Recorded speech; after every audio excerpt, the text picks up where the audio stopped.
Good. Alright, looks like Mike's still connected. That's good. Waiting for... Oh, do I have to pull up? I forgot. I have to make sure the stream is actually running. It is actually running. It is actually running, but I gotta also make sure I can keep track of it. I'm gonna need to get this to load real quick. Please? I swear to God, do I have to fucking... It's not working, is it? For fuck's sake, it's always the first time, huh?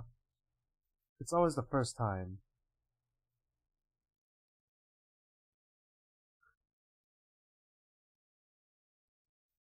I usually get it up so I don't accidentally reveal my real name every time. I should probably make my own personal Google for that, huh? There you go, it is working. It is indeed working. Alright.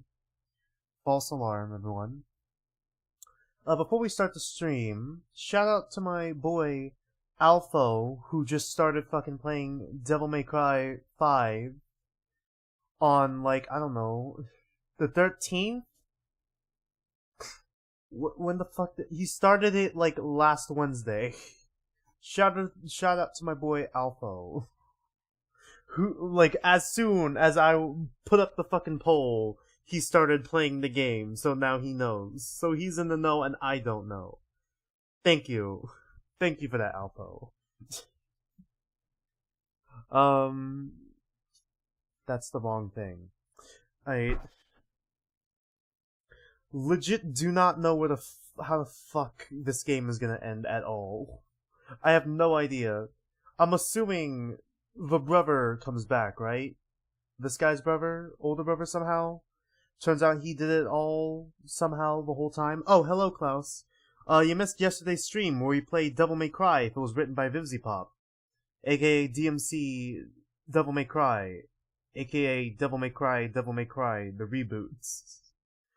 And there's a part of me that sort of regrets doing up until, like, the last 2 missions, because I highly doubt the bosses are gonna take, like, even a fucking hour in that game.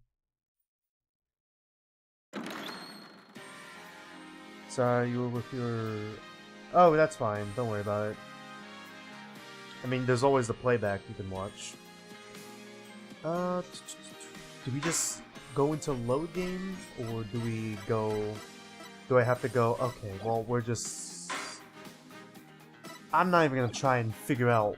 I'm just gonna fucking jump into it the dumb way.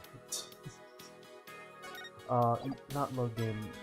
Episodes. We should be able to access it through episodes, right? Turnabout Succession. Hey, Succession. Suck on... Suck... Sorry. Succubus. Suck on this. There's a ton of stories that I talked about yesterday that, I think you missed because I didn't talk about Mason System. Okay, well, I'm gonna have to look up now.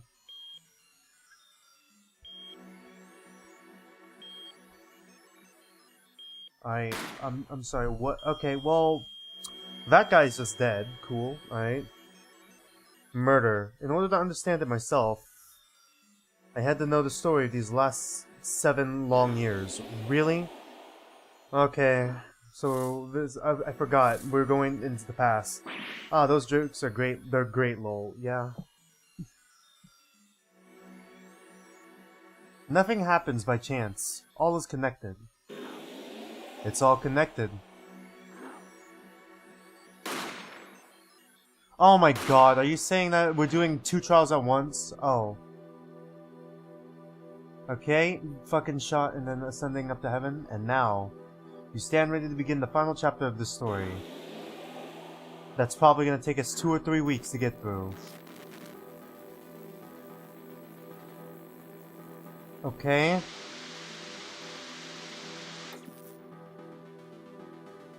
Will the defendant be found guilty or innocent? The decision is yours.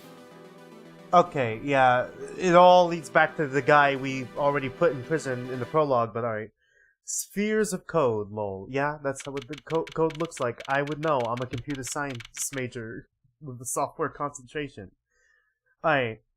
Do I still have the story here? I think I already got it. Fuck, man. Alright. Two things. I mean, I already mentioned this last stream. Might as well do it this stream. Literally Monday morning at like 4 in the morning. I say 4 in the morning. I think it was the night before that, actually. Like, right after this stream. The lock to our door stopped working. Like, it's like an electric lock, so it just stopped working. And then, like, the next morning, we were still having issues with it. But, like, when I got back from my workouts at, like, 5:30 in the morning, 5:36 in the morning, I saw, like, a note on the door from our RA that just says, "Have a great week," with "great" in all caps. I know our RA, she isn't... She isn't mean or anything, but the fact that it's like after the lock to our fucking dorm isn't working, and then immediately followed the next day by "have a great week," it just sounds sarcastic. Have a great week. Good luck getting into your fucking dorm, motherfucker. Something else I've been having a lot of issues with is, I'm not sure if you can hear it, but sometimes my AirPods ding. Sometimes during the stream, sometimes even off the stream, the fucking, the wire, the charger for it, gets caught on something, and then it just falls off my desk, and then hits the floor. I think it's starting to get to it, because now, it just constantly dings, and it doesn't charge. 4 in the morning, now I'm up all hours. Yeah. God, I swear to God, fucking football has just fucked up my sleep schedule a lot, to where the point I can't even fucking sleep in anymore. It's advantageous because now I get up like an old person and then just get everything done in the morning before the idiots wake up at like, I don't know, fucking like way later. But it's also bad in the fact that no matter how early or late I sleep, I constantly wake up at like 4, like somewhere between 4 and 6 in the morning, and I can't go back to sleep, and then I hate my fucking life. This one relates to Two Kinds, but I saw this one Two Kind sketch. I don't think I showed the other one. Fuck, there's like 2 sketches now that I want to talk about when we eventually get back into Two Kinds. This one is like, it's one of the fucking mommy meme jokes things, where it's like this daughter character telling off, like, the fucking audience, "Stop calling my mom mommy, she's my mom, not yours." And that's just funny to me. That's gold, comedy gold. I don't care about, like, I don't really like Two Kinds that much. It's okay. It's okay now, but it's not like God tier or anything. But God, that joke was fucking God tier. The God tier sketch joke. I don't know who fucking told Tom to draw that, but fucking pat on the back for them. Alright, now let's start the game. October 7, 10:37 a.m. Write Anything Agency. Hey Apollo, look, on TV. Look. Yeah, I'm kinda busy. Wow, look at that. He's the last Gamari. I already forgot how to fucking pronounce that. Alright, amazing. Apollo, you should be watching this. Oh wow, what? I was writing about our last case in my journal. We're just supposed to write things in records, Apollo, not journals. It's not a diary, it's a journal. And why now? That case was 3 months ago. You waited 3 months to do this? Hey, it's a long story. I did a lot, you know. I want to vacuum pack the feel of the moment for later. What? Right now, I'm wowing the crowd by figuring out how Lamiere disappeared. That's right. Uncle Valent did that illusion too. But you're missing him on TV right now. Oh, is he about to get murdered? I was just getting to the good part. I suppose I should watch a little TV with her. After all, her father's expecting me to look after her while he's away. What you're seeing right now is a rehearsal for the greatest magic show on Earth. Happening right here at our very own Sunshine Coliseum.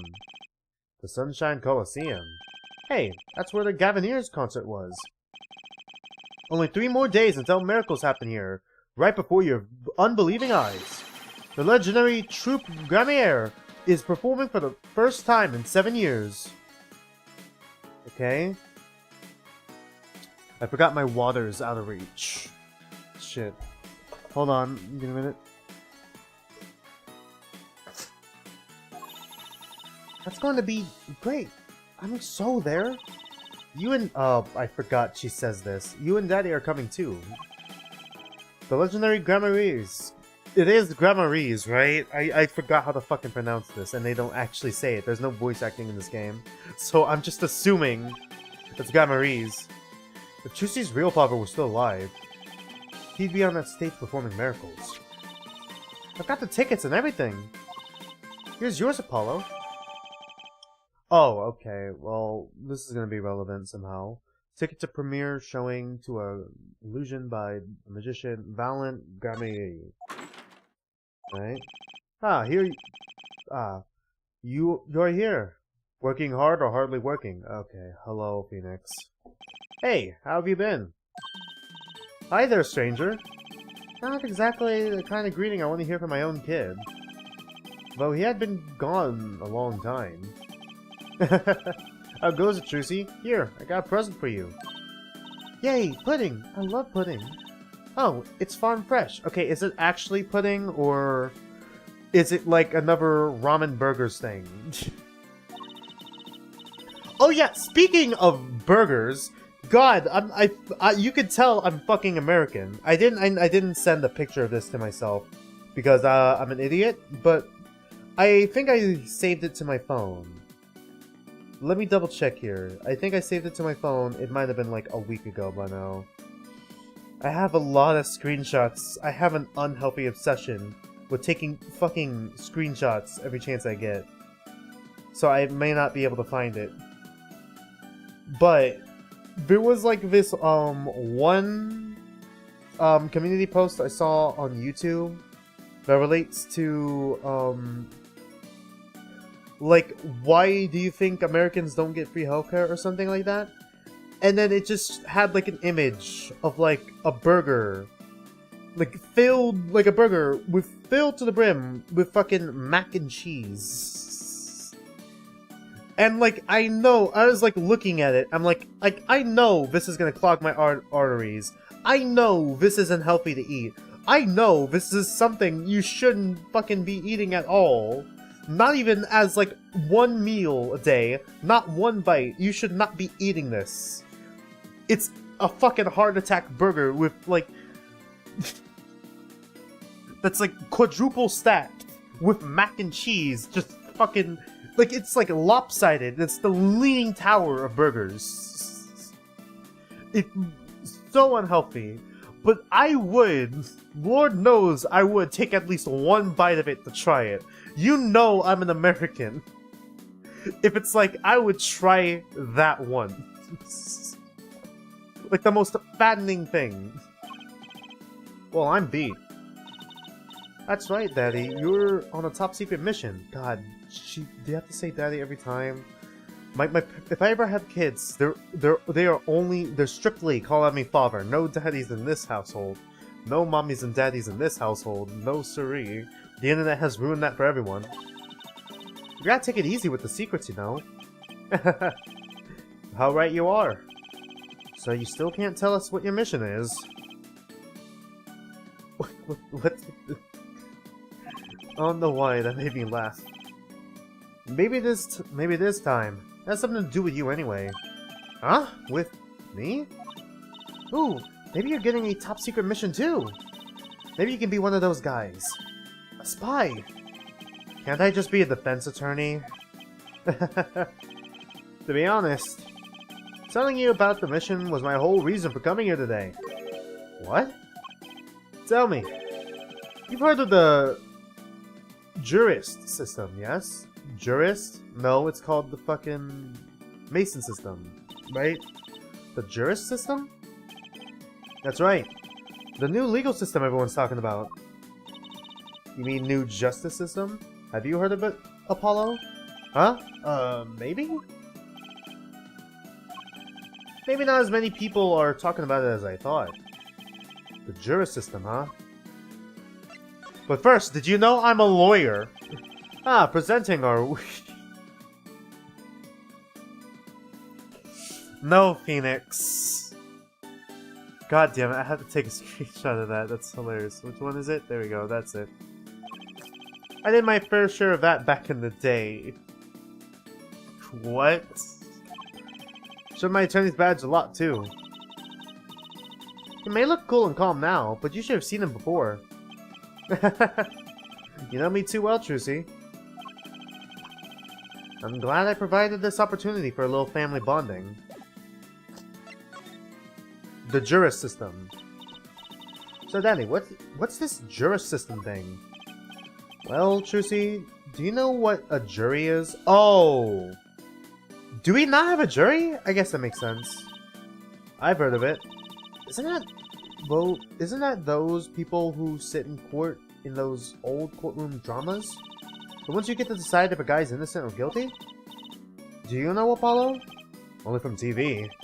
It's 12 people chosen from the community, right? Well, they're thinking about reviving that system. Okay, so they ended it and now they're bringing it back. They're calling the new system the Juris system. No more doing whatever you like, Your Honor. Not quite that harsh. The jurists just cooperate with the judge to help analyze the case from different angles. Ah, and there will be only 6 of them under the current proposal, right? Okay. Wow, you know your stuff, Apollo. Yeah, I'm a defense attorney. I need to know. The findings directly affect the verdict. Hopefully, people will start taking the courts a little more seriously now. I highly doubt it. We fucking cross-examined the parrot in the first game, so... I feel like I'm on some kind of educational TV show. Oh yeah, they're starting Dr. Wright. Dr. Wright, his assistant Trucy, and mascot Apollo, the perfect team. Mascot? Hey! Alright, the secret mission. So what is this secret mission? The jury system is my mission, more or less.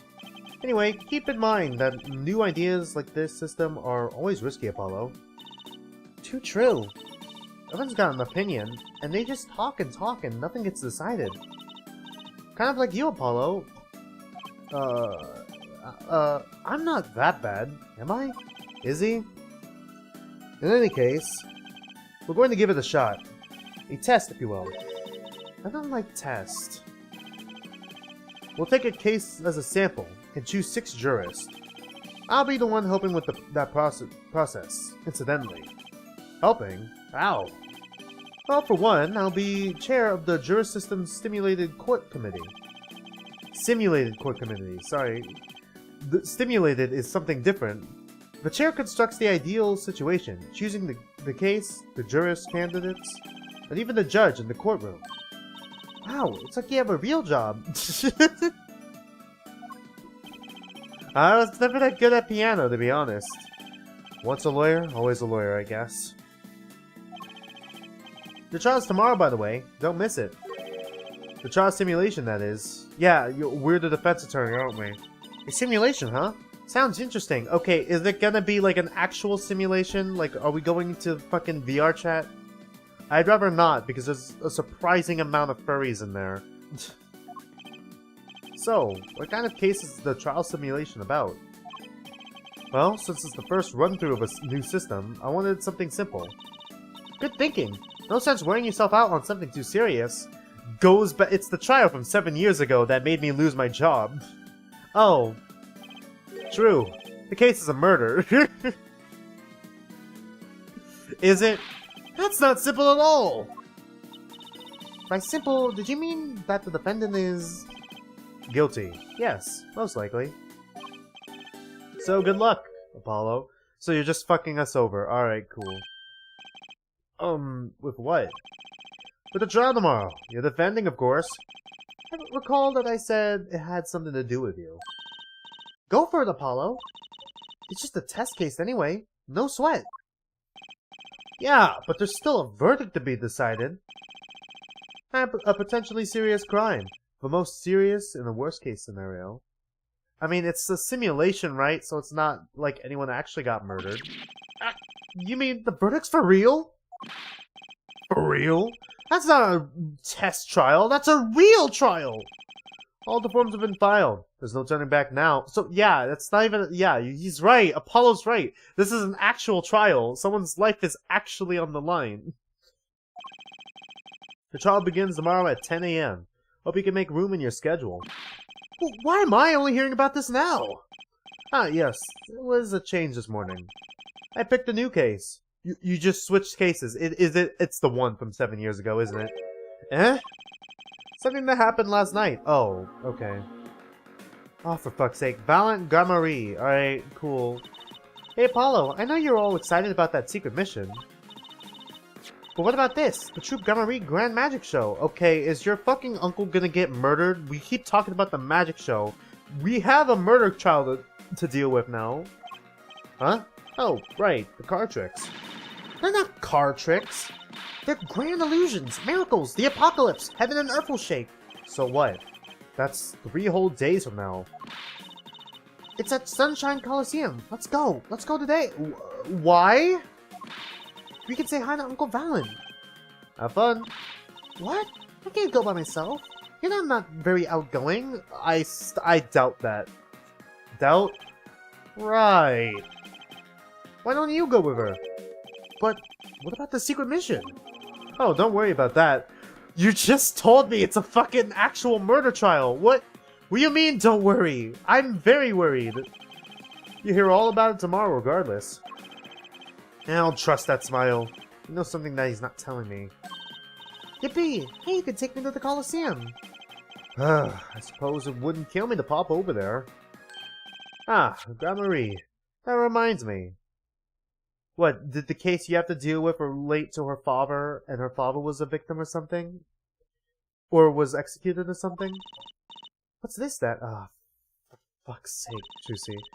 Isn't that silk hat the Gamari seal? Consider it a birthday present, Juicy. Thanks, it's great. But today isn't my birthday. Good point. What day is today, Apollo? Huh? Today? I think it's Recycle Your Plastics Day? Then it's Recycle Your Plastics present. Yippee! So it's plastic, is it? It's paper. No, it's paper. I've given up to trying to understand them. It's much easier that way. So what is it? Can I open it? Trucy, you can't keep dropping daddy every time. No. Wow. Finally, a stern. Can't wait for this to be relevant at, like, the fucking apex of the... Not apex, the climax of the fucking case. Alright, here we go. Huh? You'll need that envelope someday. Someday soon. Don't open it until then. Well, why didn't you just hold on to it then? Because that would be the logical thing to do. Okay. The envelope about the Gramaries, huh? The trial simulation. Alright. Alright, so what case are you going to use? You really want to know, don't you? Yeah? Of course I do! I mean, I'm going to be defending, aren't I? If all goes well, then yes. Of course, this is just a test. We wanted everyone to start without preconceptions. A blank slate, as it were. There's a difference between having a blank slate and just being totally clueless. Whose dumb idea was that anyways? Well, mine. Give me the chair, remember? Oh. Yeah, that tracks. Well, if you want to know that badly, I suppose. I guess I could give you permission to examine the scene of the crime. Good! That's better. But you can't talk to anyone involved with the case. What? Then how am I supposed to defend? You let me worry about the details there. Remember, I'm in charge of this trial. All of it. But you don't want it to backfire, do you? Apollo, if I am in charge of the whole trial, that means the entire affair is my responsibility. For good or for bad. Right? The rare, stern-looking Phoenix. He heard our Trucy joke. It's true, see? Just do what you can. And don't worry. I know what I'm doing. Do you? Alright. I'd recommend going down to the detention center. Your client's waiting for you. You can ask about their scene there. But you just said I couldn't talk to anyone involved. Oh, you can talk to your client. If you can get her to talk. Well, time's wasting. Alright. I guess it's the detention center first. October 7th, detention center. Visitors room.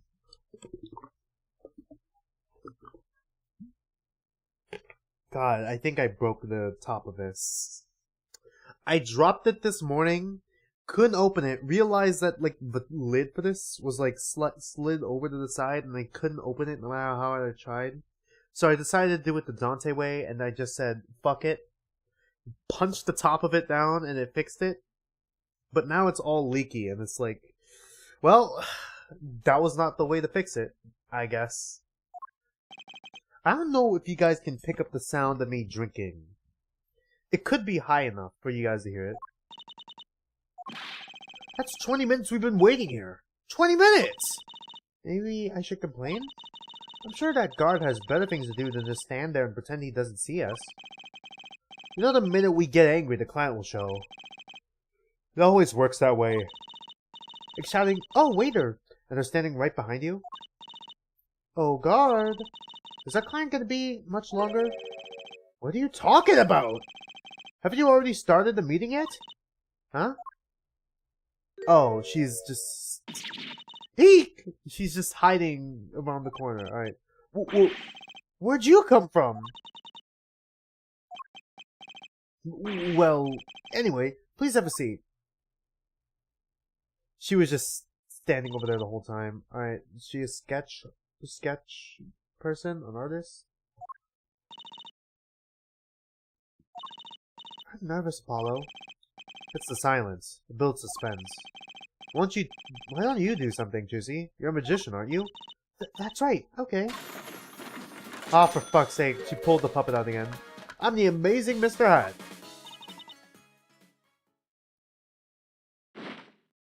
And she fainted. Alright. Eek! She passed out! This magic underwear might have been a better... Might have been a better bet. God fucking damn it. Again? Okay. Time to take a screenshot of this one as well. To fucking make light of the fucking panty bit that they did like 2 episodes ago. That's a magic panties, Apollo. Wow, taking a lot of screenshots today, huh? Just so you know, I'm a lawyer. See this here? Does it ring any bells? Yeah, we got nothing. Does anything I say ring anything? Alright. Introductions. Hi! Well, I'm your defense. I really think it has to be fate, you know? And by fate, I mean destiny! Did you know I'm good with astrology? Oh, for fuck's sake, Apollo's one of these people. Tell me, what's your sign? He's one of these people. Yeah, don't answer him. I could tell you mine if you'd like, Apollo. No, never mind. I just got carried away there. I seem destined to get difficult clients, it seems. Your name? So, what's your name? Oh, right. I'm supposed to introduce myself first. Alright. I'm Apollo. Apollo Justice. I'm Phoenix Wright. I know. This is getting nowhere fast. The case. Hey, I know! Maybe you could tell us what happened.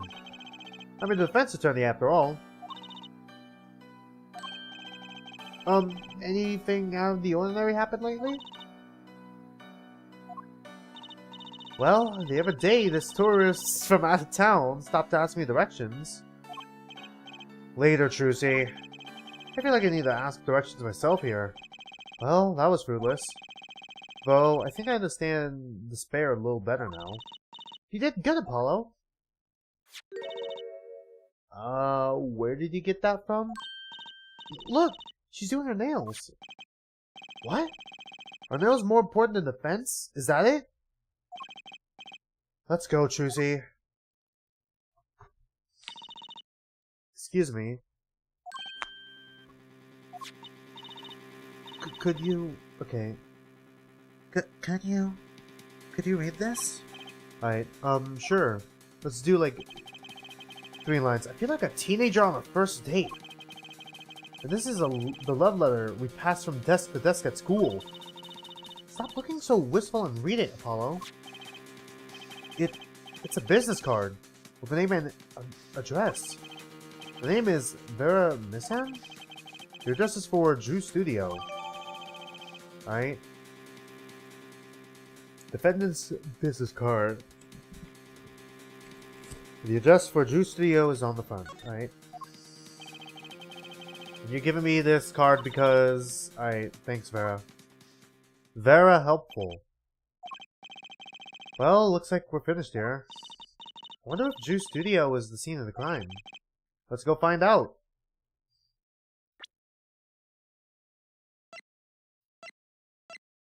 $19, alright. Do we go to Drew Studio? Probably. You know, I didn't think about it. Let's check. Is her name a pun? Vera what? Vera Misham. Yeah, I have no fucking clue if that's a... what that's a pun on. Hold on, I just got a text. Thank God for Uber Eats having a,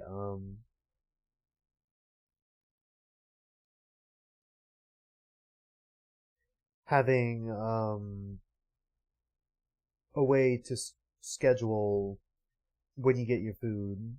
Because that honestly makes it easier than just keeping track of time.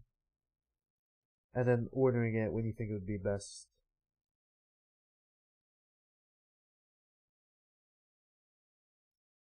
Alright, let's continue.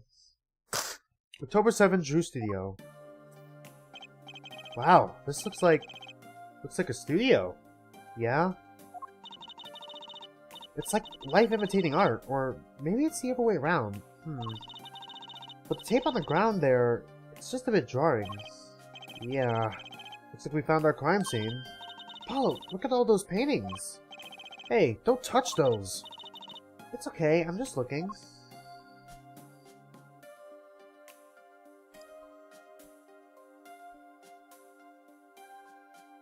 Okay, why are you being shown this?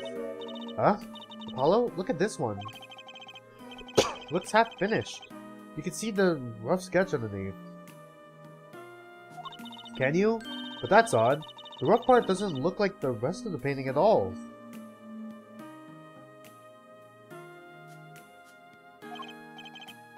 Yeah, good point. That is odd.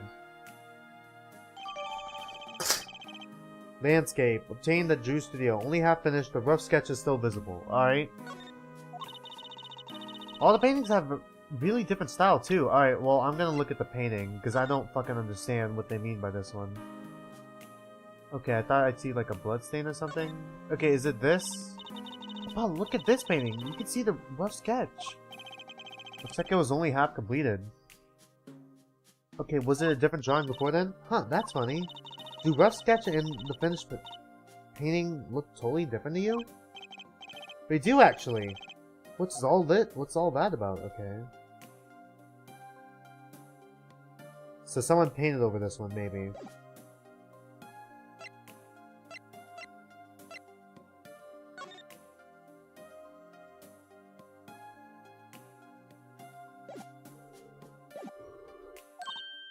Ah, I thought I might find you two here. Oh, it's Emma, alright. Emma, long time no see! Oh? Seems like I run into you far too often. I'll bet I know why you're here too. You know about the trial simulation tomorrow? I've heard about it, sure. So, Mr. Wright chose you, huh? I don't even know what the case is about. Well, he was killed. The artist who owns the studio, that is. Mr. Drew Misham. Oh, so, like her father or grandfather or something? Misham? And his daughter was put under arrest. Yeah, we just saw her at the detention center. It was funny though.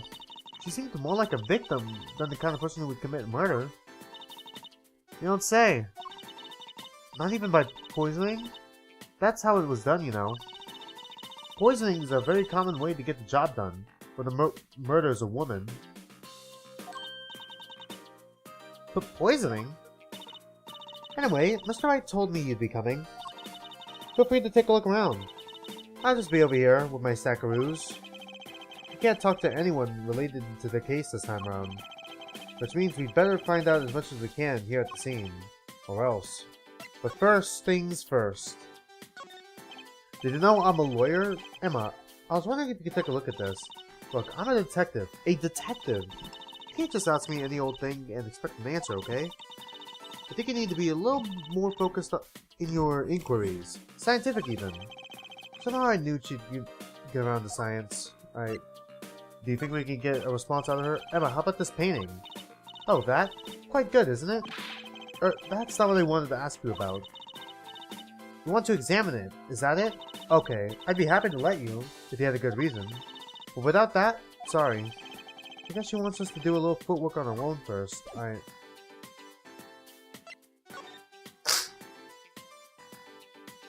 Oh, there's a whole other area here. Oh, God.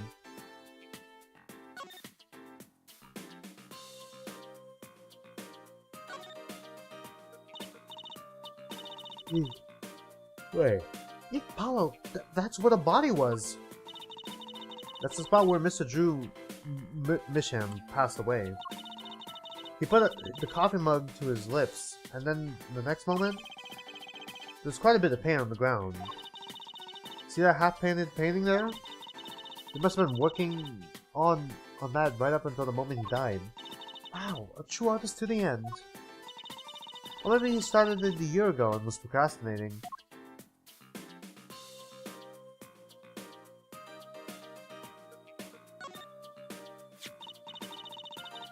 Ah, that's the victim's coffee mug. Aha! So the poison was in here! This is my first time seeing a real poisoned mug of coffee. I would hope so. Poisoned coffee? Not exactly, actually. Okay, it's poisoned coffee again, like the final case. Not the final case. One of the... Like with Gato, right? In the last game? What do you mean? No traces of poison were found in the coffee. Oh. What? You'd have to figure out the rest for yourself. I'm officially not on your side after all. Victim's last cup of coffee. The side of the cup reads Misham. Is it where the blue is? Unless we just got the wrong cup. I imagine this coffee cup was for guests to use. Guest? Did the police already analyze this cup too? Not a trace of poison was found on that cup. The killer was after Drew Misham alone.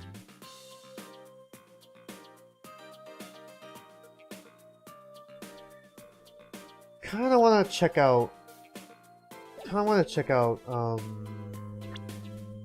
where is it? Can I look closer at this? Is this really... Does this really say Misham? No clues here. Inside. It's the blue... It's gotta be this, right? Hey, look there! That stain doesn't look so healthy, Apollo. That must be the blue mountain stuff we've been hearing about. Something tells me that even blue mountain coffee isn't this blue. No, this stain is probably... better ask Emma. Oh wait, could the poison relate to the poison they were talking about in the last case? With the fucking rock? I forgot what it was called.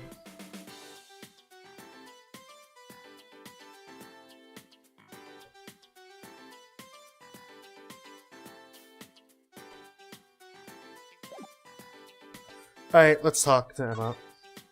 The victim. So, this, Drew Misham was some kind of artist? Apparently. There are a lot of illustrations for books, I hear. Had a lot of female fans, too, for what it was worth. Oh? Well, I guess this stuff is kinda pretty. Like that oil painting over there, for instance. Yeah. Do these two look the same? Hold on. That wasn't one of his illustrations, actually. Huh? So it was a standalone painting or something? Is that what she means? He was an odd bird, Misham. Hadn't shown his face to anyone until the end. What do you mean, to anyone? He was always locked up here in the studio, apparently. His only connection to the outside world was through letters he'd put in the letterbox there. Letters? Do people still write letters? What do you mean, Apollo? I mean, when was the last time you wrote a real letter? Don't most people use email and stuff these days? Not Mr. Misham. Couldn't stand technology, it seems. He did everything by mail. Maybe he thought that way was more artistic, you know? Right.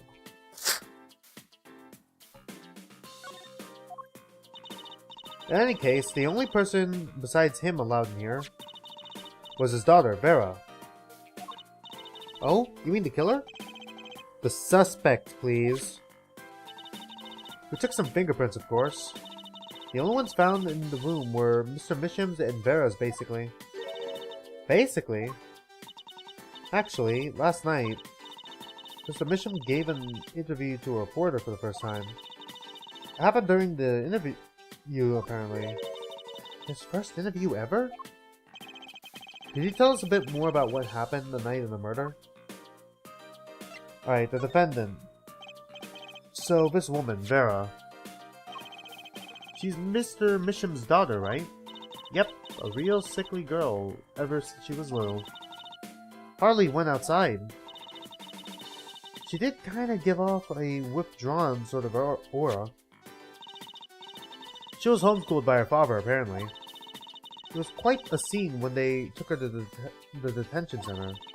She was screaming about how she'd die if they took her outside. That does sound like a scene. In the end, she agreed to leave, even if she was allowed her good luck charm for company. Her good luck charm? Is it the sketch pad? Apparently, she has this charm that magically gives her the courage to go outside. Why can't I ever get a normal client? Because it's Phoenix Wright. But why would a shut-in daughter kill her own dad? Don't look at me! So about the poison, it was found to be in his coffee, right? No, not precisely. Not precisely? Sorry. What does that mean? It means see for yourself, I think. Night of the crime. Like I said, last night was the first time someone from the outside came into the studio. I guess mysterious painters who never go outside make for good articles. It just so happened that he died the night of his first interview. Around 9 PM every night, Vera always made him a cup of coffee. Last night, he drank his usual coffee, and suddenly became violently ill. And died? Right. She poisoned him on the night of his interview? Wouldn't the reporter see? He wasn't near Mr. Misham when she brought her father's coffee. When she brought her father his coffee, sorry. He's checking out some of the equipment in the back of the room. Supposedly, that's why she didn't notice he was there. It was a reporter who called the police, in fact. Wait, but why is she the suspect? If anyone's suspicious, it's the reporter. Yet the reporter never got near Mr. Misham's coffee. Even Vera acknowledges that. Regardless, I want to know more about this reporter. Alright, well this reporter is a little suspicious. Forensic science. Bet Emma could help us out here. Don't forget, Myra will get you everywhere with her, Apollo. Huh? What are you two whispering about? Well, I was thinking. I mean, what is it we always do when we run into you at a crime scene? What is it we always do, scientifically? Ah, you know me too well. Well, okay. Meaning we can get to scientific now? Oh, I suppose. Just this once. Near me, anything you find suspicious, and we'll check it out. Jesus Christ, I can't fucking read today. Okay, there are two. I just noticed the painting back here, and I also want to look at the letterbox because why I even pointed out. The letterbox looks funny sitting inside a room like this. Let's take a look. empty, right? The other half of that letter box is actually connected to the outside of the studio. Mr. Mission would put his letters in there. The postman took them away. Yeah, that is how letterbox works. Impressive that someone still writes letters in this day and age. Or wrote. Oh, yeah, I did not read what that said. Or wrote, rather.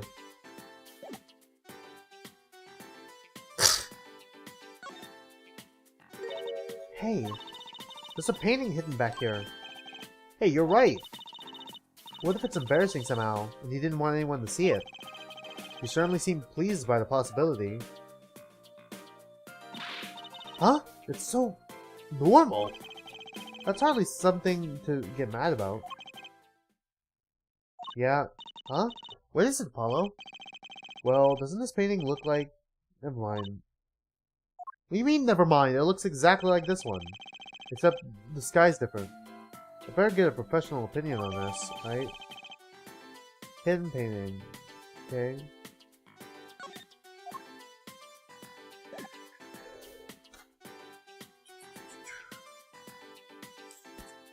Maybe we gotta examine the hidden painting.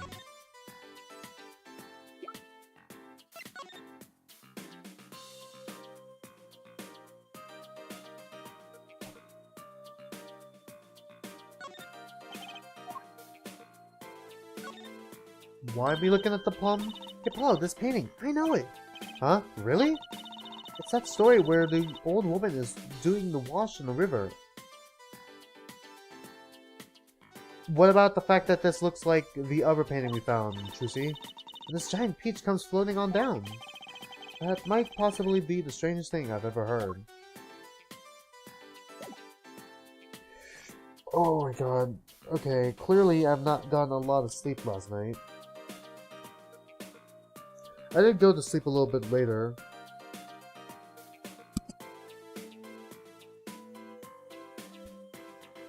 I swear my lack of sleep is starting to get to me.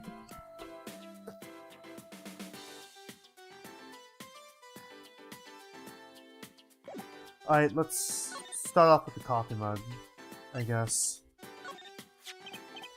Emma, about this mug. There's a pale blue, residue on the rim. Well, yes, well, it's just a rumor. What? Rumor that there's a fucking blue thing here? But I've heard there's a kind of coffee called Blue Mountain. Oh, that. Okay. I'm pretty sure it isn't actually blue, Emma. Ah, right. Okay, you got me. That's left over from my testing spray. Forensic science! I knew your hobby was behind this somehow, Emma. It's not a hobby. So what kind of scientific stuff were you up to? The spray. That's what. It turns blue when it touches poison. Oh. So the poison that killed the victim was on this mug? That's right. See? It wasn't in the coffee. The killer applied it to the rim of the mug itself. Wow, science is amazing. It certainly is helpful. Science. Maybe Emma be willing to help us out a little bit more. You should try buttering her up, Apollo. You see, flattery will get you everywhere. It's certainly worth talking to her a bit more. About poison analysis. I was afraid you were going to ask about that. See, this solution is used to test for... See? This solution is used to test for... Atroconine. Atroconine. Atroconine? Atroconine. Huh? Atroconine. The deadly poison found in the autopsy. Uh-oh. I know that spark in her eyes. She's getting excited. Best tread lightly. It's one of the most virulent poisons, but it's absorbed into the body astonishingly slowly. It takes at least 15 minutes from the time of ingestion for adverse effects to show. Oh, and guess what? Recent research has shown... That's fine, really. We don't need to know all the gory details. I think I get it. You just spray this on some stuff you want... Okay. You just spray this stuff on something you'd want to test, right? Precisely. You can even find the slightest trace of poison with this. I want to try too, Emma. Pretty please? You don't have to ask twice. I already used it on everything suspicious. Of course.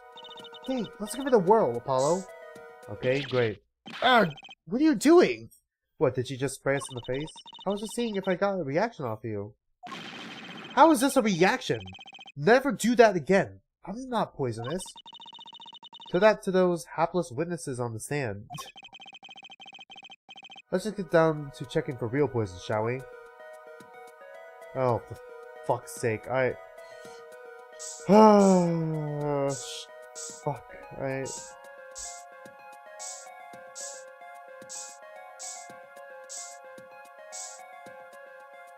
Alright. No, not the cup.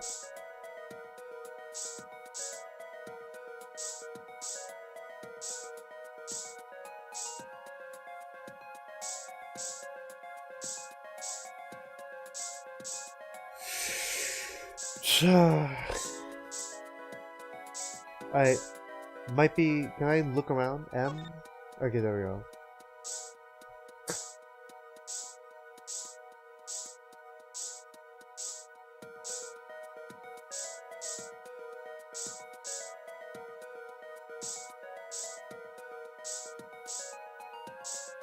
Not sure what we should be spraying, but alright. God, the spray is so much lower.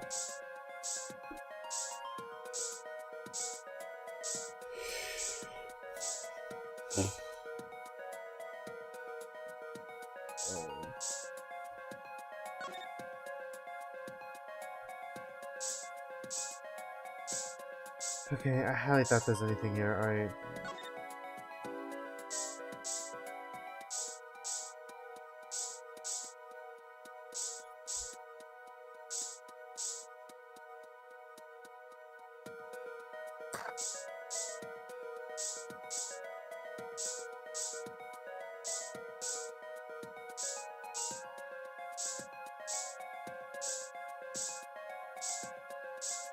Okay, is... boy.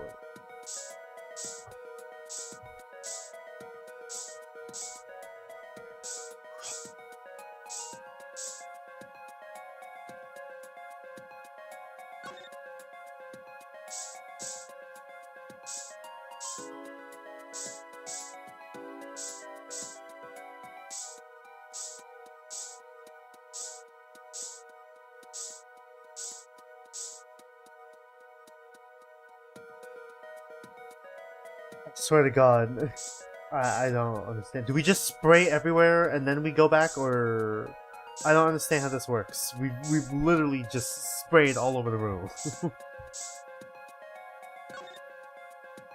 and didn't get any reaction. Too bad, no reaction there. I'm sure Emma checked out all the likely spots. Wait a second. What is it, Apollo? What? Did you spray that little desk over there? Which desk? There's like two here. What are you talking about? I don't think so. Spray probably can't reach that far, you know? Let's check it out, just to be sure. What, we didn't walk up to the fucking desk to do it? We were just spraying all around us. Alright, cool. Alright, great. Thanks, Apollo. Fuck's sake. Oh. Okay, thanks, game, for making me spray all over the room, and then just zoom me in to the fucking one tiny little picture frame I couldn't fucking look at. There we go. Why is there poison on there? Eek! The reaction, Apollo! Ugh! Where? The inside of that cute little frame, look! Oh, would you look at that? Nice going, Juicy. I'm known to work magic. Never mind that I was the one who found it. Yeah. Alright, frame measuring 2 inches by 2 inches, bears traces of deadly poison, atropine. I really hope I'm pronouncing this right. Why would the inside of that frame have poison on it? Looks like we found the only other place that was poisoned, in any case. Surely that's not all we gotta do. You talk to her more? No? Do I present it? Does she not talk to us about it? Emma, I was wondering if you could take a look at the... Okay. Look, yeah. Okay, I guess not. Okay.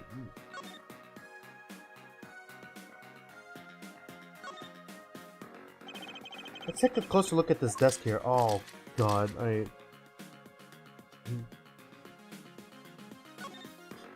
Why are we able to zoom in? This envelope has been opened and resealed. Oh, I know how to do that. You take a pot of boiling water and hold the envelope up to the steam. The glue melts and it opens. Cool, huh? Whoever did this wasn't so delicate. You're right. Looks like they just ripped it open and stuck it back together. Huh? The postmark on this letter. It's from 7 years ago. Oh, for fuck's sake. Why would someone open a letter, then seal it again? I better hang on to this. Alright. Red envelope. God, I don't like how there's a lot to look here. Small painting. Why is there a poison on this tiny frame?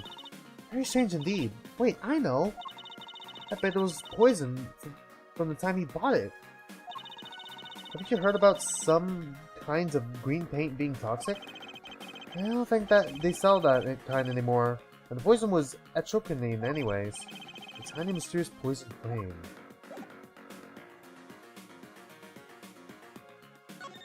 What the fuck is half of these things? What's this equipment? All this equipment here for? It doesn't look very artistic, really. He had everything from a lathe to a laser cutter. Looks like he was ready to work on metals and wood, too. But his equipment is a bit old, to tell the truth. Is it? Why would a painter need all of this? From the dust, I'd say he hasn't used this stuff for years. But he's... Okay, letter from 7 years ago. This corner doesn't fit with the rest of the studio. Oh, do you think I could borrow this? I want to cut a quarter in half to make a trick coin. This is a crime scene, Trucy. But these cost like $50 at the magic shop. What, is this the murder weapon? Okay. There's a lot to investigate here. Good God, there's a lot to look at here. Alright. Is this desk for painting, Apollo? That would be a drafting table. Drafting? Basically, it's a tool for making precise diagrams. Wow, painting is harder than I thought. Why would a painter need a drafting table? Was he an architect too? Right. Well, you could be making sketches with that.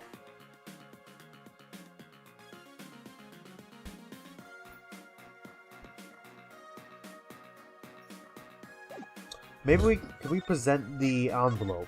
Surely, presenting the envelope will yield us some progression. Emma, about this. Okay, yes. Oh, that. Yes. Why, that's a bright red envelope. Yeah, I know. I can see it. She sure is jumpy. Someone opened this, didn't they? My lips are sealed. Okay, so someone did. Your lips are sealed? That's a first. You mean, you know what's inside the envelope? Sure. I read it after all. Ah, you mean you were the one who ripped this open? Ha, please. I would have steamed it open. But she did sneak a peek at it, apparently. Now that I have a powerful weapon on my side. Weapon? It's science. Yes! The use of tools. Highly specialized tools for information gathering. Tools I wouldn't mind getting my hands on. You should try flattering her, Apollo. They say a little praise can open big doors. Never heard that one, but it's good advice. Let's try talking to her some more. About that envelope we found. I was wondering if you could help us out with that tool you were mentioning. You want to know about my tool, do you? It's called an X-ray analyzer. X-ray? Like the X-rays you get at the dentist? Jesus fucking Christ, I can't fucking... This is... I need some water real quick. Hold on. This conversation's taking a little bit longer than I thought it would. I always take like a sip every time we go to a new area, but this is a lot. That's right. At least that's what I call it. Huh? It has a real name, but it's much more complicated than the X-ray spectralization. Something. How am I supposed to remember all that? So basically, it lets you see inside things, like envelopes. That's right. You're sharp, Trucy. I mean, it's an X-ray. But it's a bit more complicated than that in practice, of course, right? Actually, to tell the truth, I'm not really sure how it works scientifically. Okay. Can I try it on Emma, please? Oh, I suppose. Of course, I've already checked out everything suspicious myself. Alright, let's give it a spin, Apollo. What are you doing? Oh, just seeing if I can see through your hair. But it's like lead. Point that thing at me anymore and it all might fall off. Then I wouldn't need an x-ray machine to see through it. No, you're gonna give me cancer. Alright. Let's just get down to business, shall we? Right. Let's test it on a sample first. Alright, okay. It just so happens I have a lottery ticket here. Okay, cool.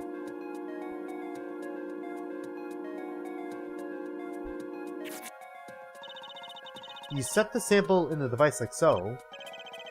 I don't see anything. Patience, there's no need to get all antsy. Look at the right side of the screen. That's the layer view of the envelope. Layer view? You got to set the display the outside. You gotta set the.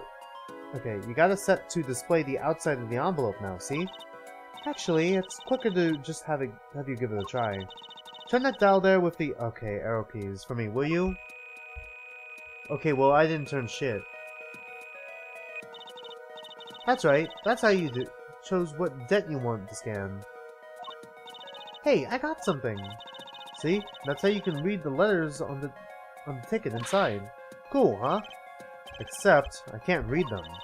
Just turn the dial a little more. Alright? What you have to understand is that a sheet of paper isn't really flat at all. When you zoom in that much, you see that paper is like a bunch of hills and valleys. Wow, really? This X-ray device uses a beam with a wavelength of only 0.5 microns. Did I say 0.5? 0.05. Whoops. It breaks cards down into thin layers, so it can only show what's written on that layer. I'm not entirely following you, but what good is it if I can't read anything? That's why we gotta go on to step 2. Try rubbing the image a bit, if you would. Rubbing? Like, oh, for fuck's sake, okay. Like, going over the image with WASD while holding space? God, both of you are breaking the fourth wall now. Alright. Okay. Let's see. There. That fixes the image on the screen. Now turn the dial again, just a little. Good. Now you can rub this. Okay, rub it again. Hey, I get it. We just keep doing this until we've got the whole thing. Exactly, not bad. Neat, let's do some more. Oh, really? Alright.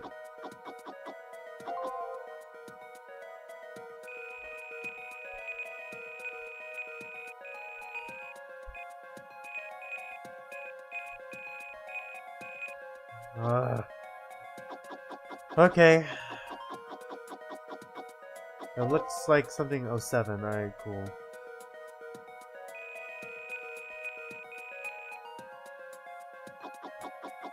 Lottery 007 big winner. Alright, we got it. I can read it. We don't need any more. I can read what it fucking says.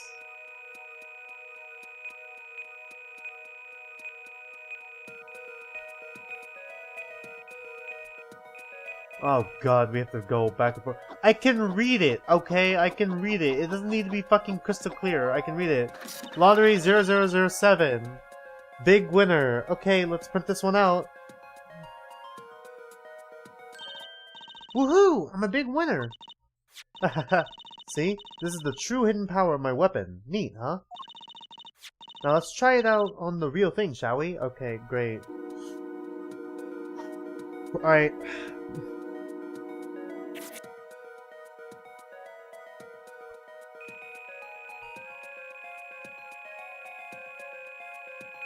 Cool. Now we... Sorry. Alright, I'm gonna say the joke. Alright. Now we rub one out. There we go.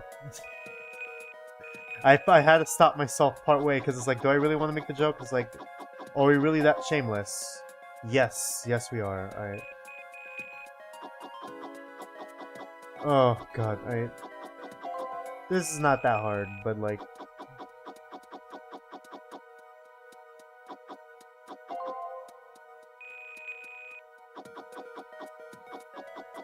Mr. Drew Misham, I've deposited about 100,000 in the designated account. Please send a receipt once you've confirmed the transfer. Alright.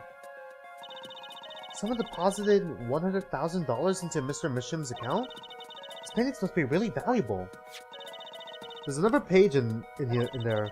Care to take a look? You bet I do. If you're going to read someone's mail, you might as well read it all. Alright.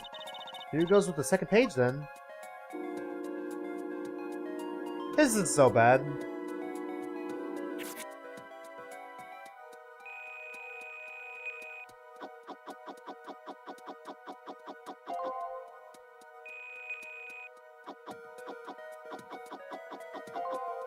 It's really basic though.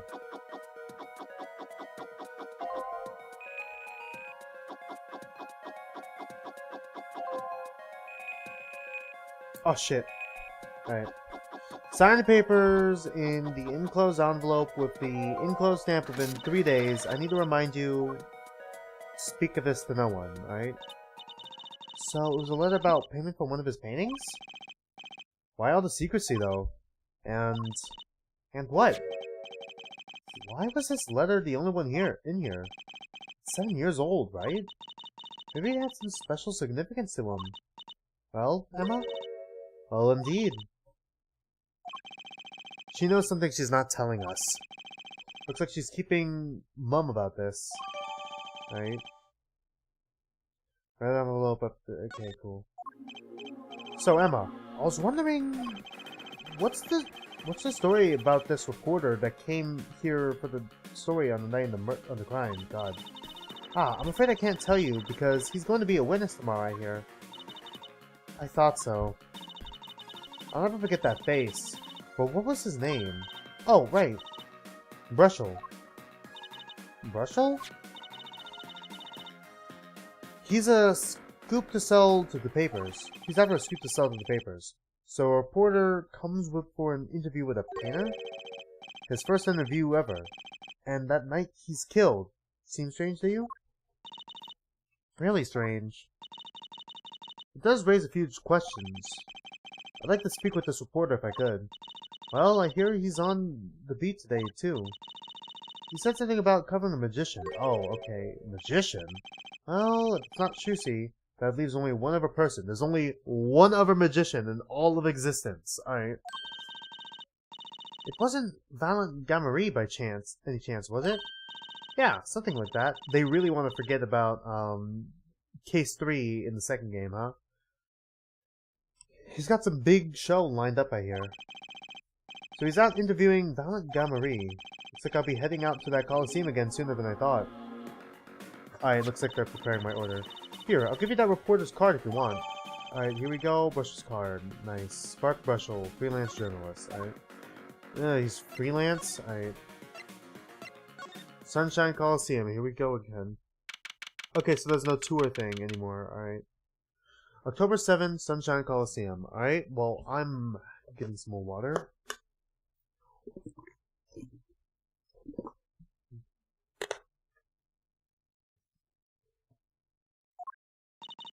Woohoo! This is it, Apollo! This place where magic and dreams converge! Just a while ago was a place where murder and nightmares converged. Let's go say hi to Uncle Valent. What about the case? Wahahahaha! Alright. Only performer laughs like that. Or Waluigi.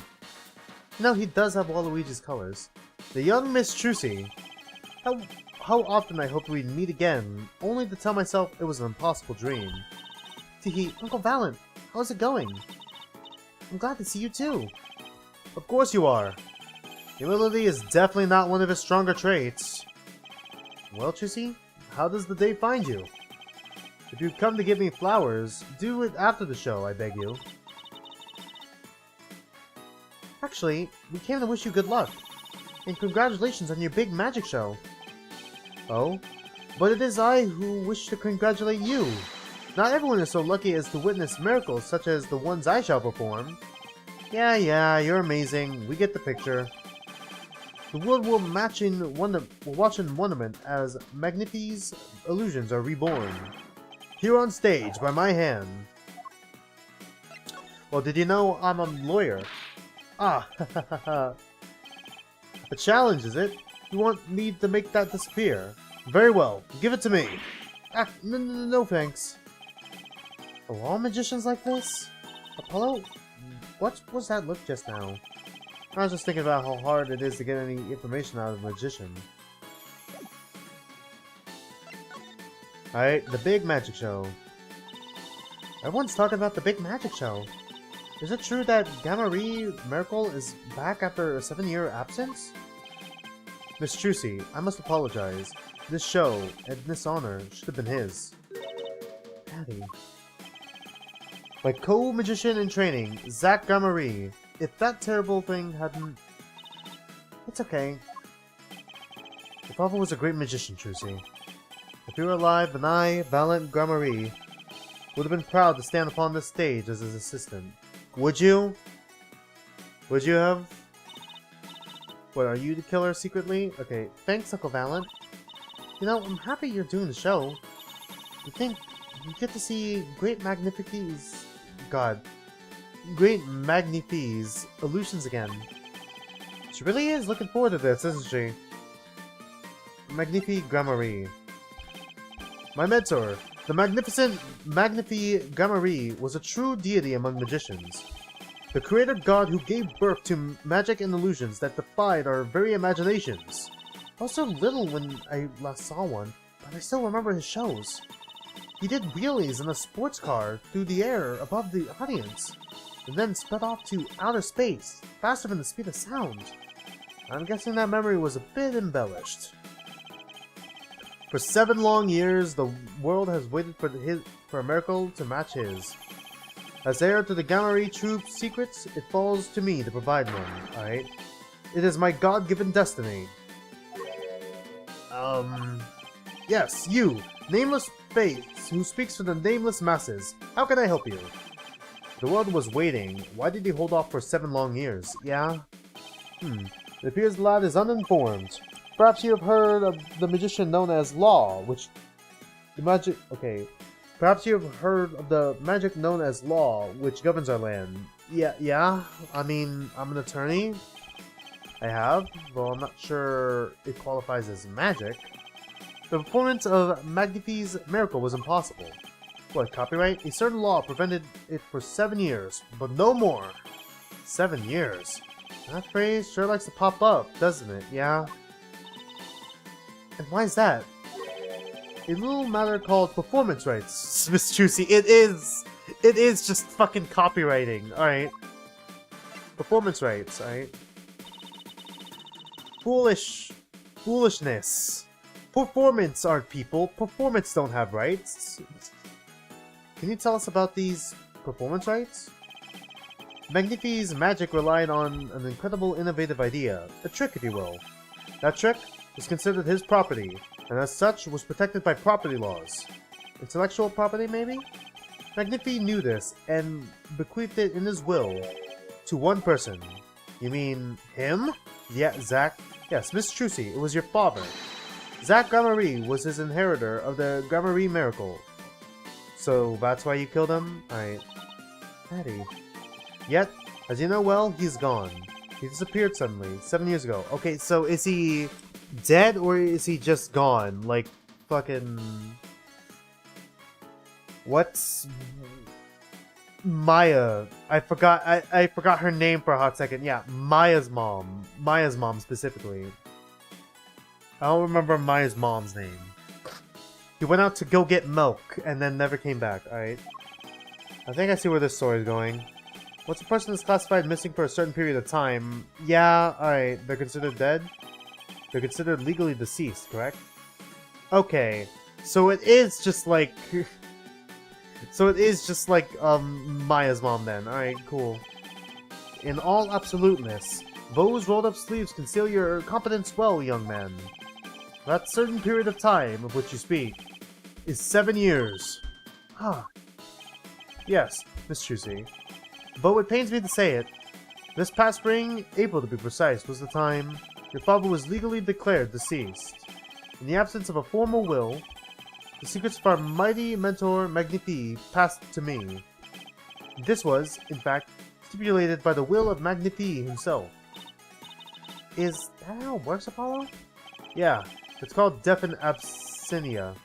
He's declared missing permanently. Daddy. Right. Is that it? We don't need to present anything to him, right?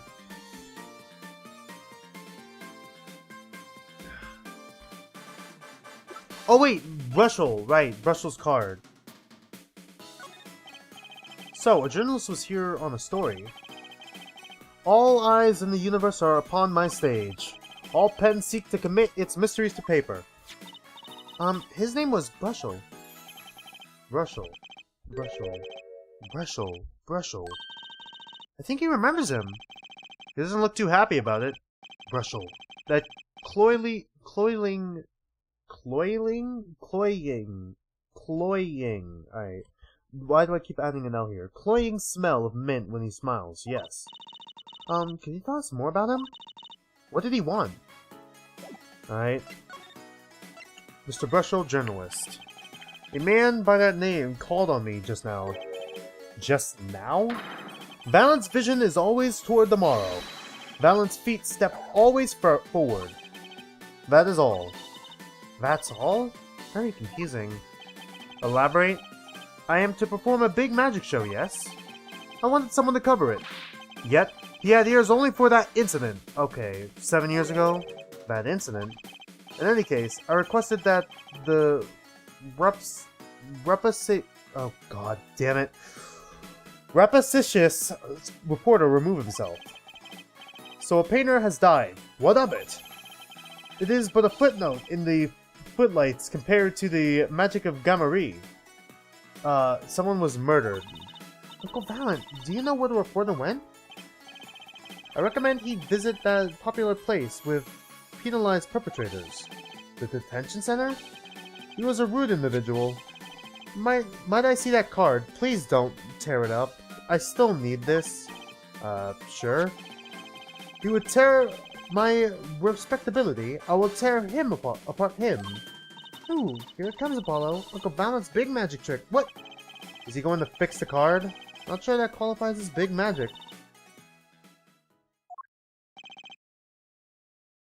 Tears up card, refuses to elaborate, walks away. What happened to the big magic? It is not more miraculous for it to stay ripped. Is it not more miraculous for it to stay ripped? He must really not have liked that journalist. God, what the fuck am I about to... Who the fuck am I about to talk to? God, I'm fucking dreading talking to this man after what this guy just did. Alright. Hello. Just passing on through. Alright. October 7, Detention Center. Alright. Visitor's room. Got it. I'm gonna get a little bit more water. Ah, you're here to see Miss Vera Misham.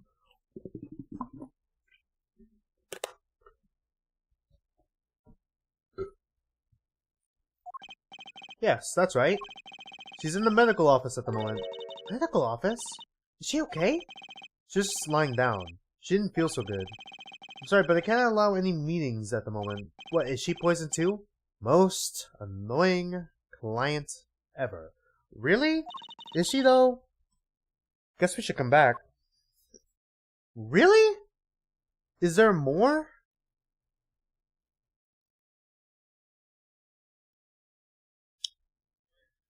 God, alright. Do we have to... I just remembered we had a fucking... Don't we have an Grammary envelope? Do we have to present that to him too, and then we can continue the game? I was wondering if you could tell me about this. Aha! Why, that bears the Grammary seal! Uncle Valent? Is something wrong? Chusi, where did you get this? Huh? Daddy gave it to me. Your daddy? Gamari? No. My other daddy. Phoenix Wright. Oh, he married Phoenix Wright, okay. Why now? Why would your Lord Daddy... Lord Daddy? That's kind of stretching the whole archaic thing a bit. The signature up on the back. Do you recognize it? It belongs to none other than Zach Marie. What? Daddy signed this? Better be so bold as to open it. I'm sorry, but I can't let you do that. What's in this envelope, I wonder? Now the time has come when I must make my return to make my prestigious... Oh my god. Prestidigitation preparations. By your leave, Miss Trucy. Thanks, Uncle Balin. 3 days from now, make ready for a miracle. Alright, do you think we can use the x-ray on that? What do you think that journalist was after? Why did Balin react like that to this envelope? I think it's time to pay the detention center another visit. Alright, before we do that, can I, oh fuck, I meant to go to Drew's studio. Hello, Phoenix, just passing on by. I highly doubt we're gonna be able to. Emma, I was wondering if you... Okay. Yeah, I guess not. Alright, yeah, I didn't think so. Didn't think we could cheat the system, alright. October 7, alright, take 2, detention center visitors room, got it. I think I hear what you're saying. We're all doing it for the money. End quote. No, not at all. Looks like someone's already meeting here. Maybe that reporter? Oh, for fuck's sake. Yeah? He just nodded. Hey there! How are you doing? Who might you be? Yeah, his head looks like a brush. God, this fucking... Oh, well, this is certainly a design. I don't think anything is gonna beat fucking... What's his name? I don't remember his name. But it was like... Fucking, Nirvana... Not Nirvana Initiative. AI the Somnium Files. What was the fucking guy who looked like a fucking Pokemon trainer kid? Like, guy who's actually 24 years old and wanted to be a writer, became a cook. Oda. Yeah, Oda's dad. Nothing's gonna beat that fucking design in ridiculousness. Hey there. How are you doing? Who might you be? Ah, sorry. We didn't know someone was already here. I'm Apollo Justice, attorney at law. Talk about a nervous monkey. You? You're Justice? You? That's what I was unsettling. You know me? Do I know you? Of course I know you. Hold on. Stares down witnesses on stand till they spill beans, end quote. That's not true. What's he writing? Are you a reporter by any chance? Woo, you? You're Trucy? Eh? Am I famous? Oh yeah. Trucy Wright hates carrying a bag. Puts everything she owns in her panties, end quote. God. Fuck. It just doesn't fucking end. God, it doesn't end with the panties, huh? Eek! That's not true. Just hold on to your breeches there. I'll wrap up this interview in a jiffy. Interview? So, guard, I think I know what's going on here. Guarding rooms is my life. What else could I possibly need? End quote. No, how many times do I have to tell you this? Look, I've got work to do. You deal with him. Did you come here to interview the guard? Ooh-wee, what a pickle. Accused won't talk. Had to interview someone or go plumb crazy, end quote. Oh, God. Huh? I should have guessed. Where are my manners? My name's Brushel. Spark Brushel. Oh, like Spark Brushel. Okay. Brush it until it sparkles. I'm not picky. Journalist just closes eyes, writes, end quote. What's that nauseating, strong mint smell every time he grins? Until you've been interviewed by me, you don't know what thrilling is. Wild romp through crossroads of mayhem, madness, end quote. I can see that. He's writing something again. He just keeps nodding. The earnest nods. I don't know why. That makes me laugh. Well, if he's a reporter, maybe he knows something. Did you know I'm a lawyer? Ah, right. Let me go on the record here. Yes? I know what you're going to say. Brushel, take this. Write brilliant column. End quote. I don't think so. Look, buddy, I write brilliant columns about one thing, and that's food. What? Try to understand. What could he possibly be writing? He's just writing the same thing. We just look at his arm and it's just this fucking shopping list. Alright. Okay, I guess we just talk to him then, right? Talk. Spark Brushel. So, Mr. Brushel, you're a journalist? Ah, me? Look, let me state one thing for the record here. Yes? I'm the interviewer, you understand, yeah? I'm the one asking the questions here. End quote. Okay? For instance, you think a movie director watches movies? Probably. Well, I think he probably does. Exactly! I knew you'd understand. Huh? What point are you trying to make here? The night of the crime, alright. So, the night of the murder, you were at Drew's studio? Who, me? Look, let me state one thing for the record. Okay, yes? I may look calm and collected, but I'm busy, real busy, always on the road. Journalist always buys one-way tickets, never looks back, end quote. I can understand that philosophy, but want to know the thing about one-way tickets? Once you use them, they're gone. All because you have to give them to the guy at the airport. Sure enough. But don't they give normal tickets away too? Exactly, see? It's the same thing, is it? What is... What are you talking about? Okay, the interview. So, you went to a story on Drew... You went to do a story on Drew mission. And he never had a story done on him before? About him before? That's right. Look, let me state one thing for the record here. Okay. What? I'm sure you're going to want to know about my source. Sources, I made it the fuck up. What tipped me off to Drew? Why do you interview the... Why do the interview in the first place? Well, yes. Look, it's like... Oh, I've got it. Say there's this burger joint with fabulous ketchup. You think the burger guy's gonna tell me where he got it? At the supermarket, maybe? Exactly, see? That's what I'm talking about! I think I may have actually understood that one. Well, there's nothing I can talk about, really. Walls have ears, eyes, especially glass walls with speakers and glow. Right, guess we'll leave then. Ah, but since you're here, might as well tell you a tidbit of news I saw, just for the heck of it. Sure, tell us, just for the heck of it. I remember it like it was yesterday. I've seen a movie on a trip and wandered into this burger joint with amazing ketchup. Oh, for fuck's sake. When an article in the tabloid caught my eye. Famous oil painter stolen from art dealer's gallery, end quote, I believe it was. An oil painting? What did you just do to your fucking nose, my guy? Happens every day, right? But I thought I'd seen that painting somewhere before. A painting of a giant peach floating down the river. Someone stole an oil painting of a giant peach? Journalists can smell scoop better than burgers, end quote. Alright. Do we leave, then?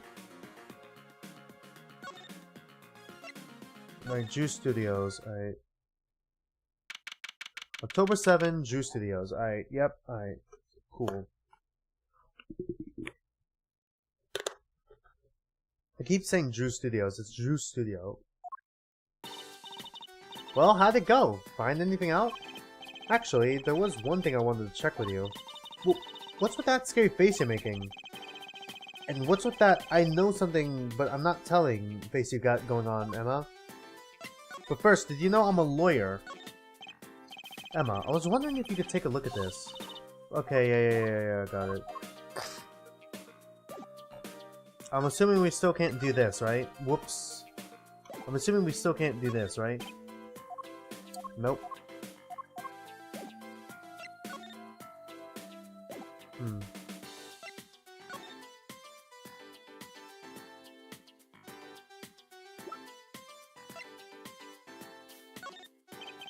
This painting. came from behind that dresser. Ah, yes, so? It was stolen, though. I was hoping you wouldn't figure that out.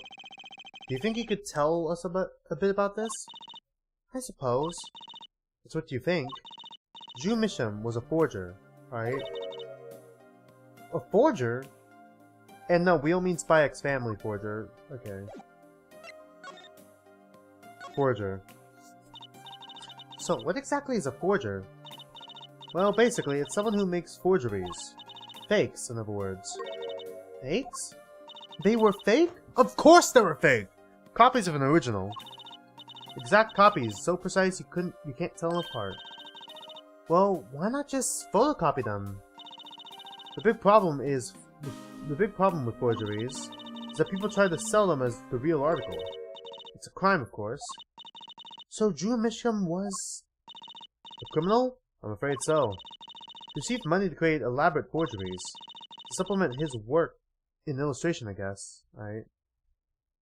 So it looks like my food is on the way, but I don't know when it's coming in yet. Estimated arrival 4:46. Alright, cool. So 20 minutes. I see. Actually, that's why I bought this here in the first place. What do you mean?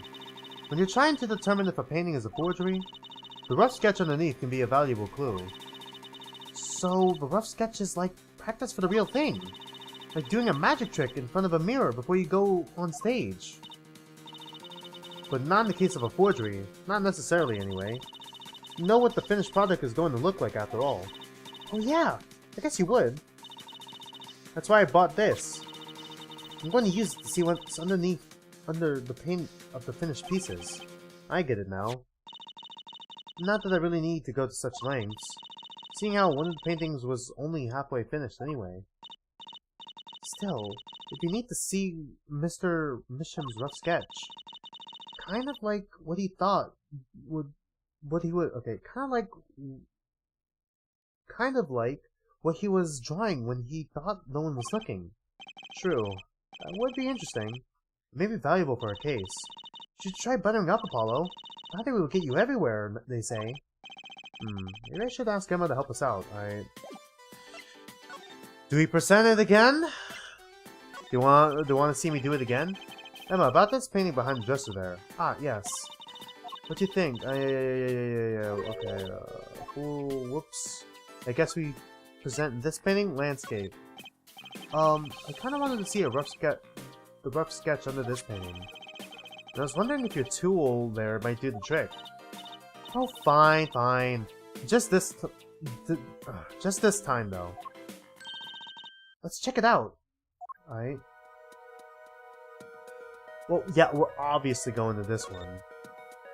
Can't wait for us to have to do the other ones, too, anyways.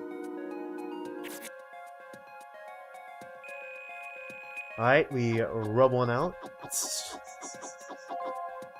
Alright. We go for round 2. Been backed up lately.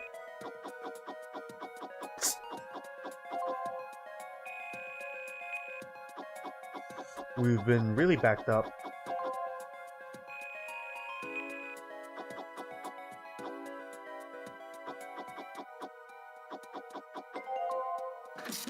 There we go, we finished. Okay, let's paint this one out. Okay, that does not look anything like the original painting. What the fuck? What? What the heck? Wow, he really blows. The finished painting isn't anything like the rough. Devices like mine didn't exist until recently. He probably thought he could draw any sort of thing he wanted for the rough. What do you mean? Well, in the past, you could only analyze the composition of a rough sketch. Composition? Yeah, in other words, the traces of charcoal between the paint and canvas. So you could tell if there had been a rough sketch, but not what it looked like. Ah, I think I follow you. Okay, so he covered his tracks? So in essence, it wouldn't matter what was underneath the finished painting. Some pros would actually paint out a rough sketch entirely, then do a completely new painting on top of that. So Mr. Misham was drawing whatever he wanted before painting over them? Okay, I just got a notification, I just want to check it out. Okay, so I'm not that. It's nothing that serious. Okay. Possibly. Is there a problem with that? Not particularly, but something about the sketch itself is kind of odd. You're awfully silent all of a sudden, Apollo. Think we could check out one of the other paintings? Well, sure. You like this detection stuff, don't you? Oh, okay. Let's try this one then, alright? Okay, Apollo's back for like round 4. Alright, man. I'm going the wrong way. Okay.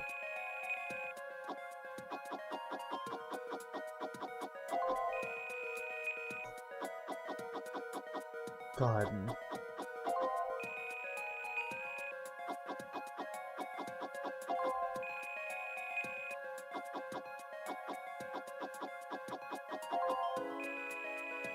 What, does he do forgeries on the side then? Oh, it's a gambling thing, alright. Okay, let's print this one out. 2 aces, right? This one too! What's wrong, Apollo? You look so serious all of a sudden. You think I could just look at the last of these? Fine by me. Knock yourself out, right?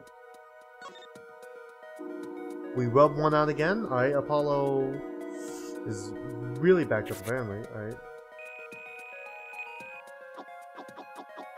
Has been ignoring his needs. God, my jokes suck. Alright.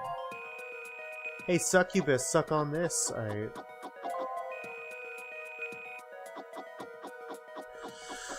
Alright, well, I have no fucking clue what this has been trying to be. Alright. Okay, this is like the different cases! Alright. Okay, now I get it. I connected the dots. It's the noodle stand. I connected the dots. What? What the heck is all this? I hesitate to ask why you're getting so excited. You sure your device isn't leaking some kind of strange radiation? Trucy, look at these 3 sketches! Do you notice anything?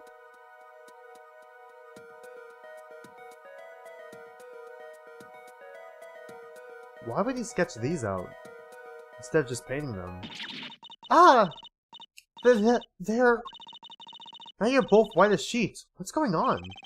These sketches are the 3 cases I worked on! What? Can we check the 4th painting?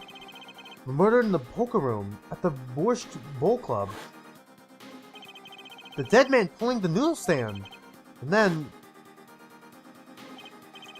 the events that transpired during the Gaviniers' concert. What could it mean? How could he have drawn those things? And why? That's what I want to know! Wait, is Drew Misham... your father? Give me a break! Does that seem even remotely possible to you? Okay, why would he do that, though? I've never heard of any Drew Misham before. I haven't even seen a picture of him.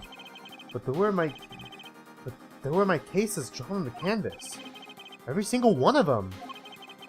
Couldn't have been a coincidence. Okay, is he related to Phoenix in some way then? And then you sketched them out? But then why? Just who was this Drew Misham? And what did he have to do with me? Alright, to be continued. Alright.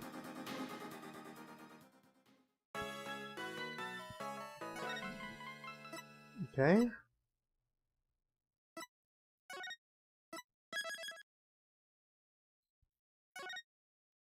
Trial 1, day 1, trial day 1. Alright. Is this a 2-part trial? Okay, I'm gonna take a quick break right now just to use the restroom and I'll be right back. I'm not gonna bother with a break sign, pulling the break sign. Yeah.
12 minutes until my food gets here. So, I hope. Okay, 4:50. Alright, my phone's gonna be like right here, so I think we should be fine. I'm just gonna keep a close eye on the time. Alright, continue the next chapter. Yes, let's continue. Just had to take a quick mini break. Okay, October 8th, 9:48 a.m. District Court Defendant Lobby number 6.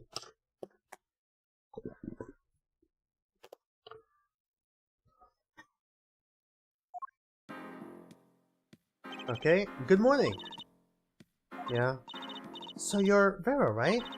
I'm Chusi Wright. That's Wright with a W. But not Wright, right? We're on your side. You can tell us anything, please? Good morning. She speaks! Not bad. But I think you could do better with a little smile, you know? You're so pretty. You need to sell yourself, you know? Chusi, let's take it easy for starters. Oh, okay. Thank you for taking my case. She drew a fucking smile. Oh god, she's one of those people who uses emojis, huh? I'm sorry, she has a fucking teddy bear on her overalls. Okay, well, that's a start, I guess. Okay, what's with this thing? There she goes with the nail polish again. That's great. Really, it's so cultured.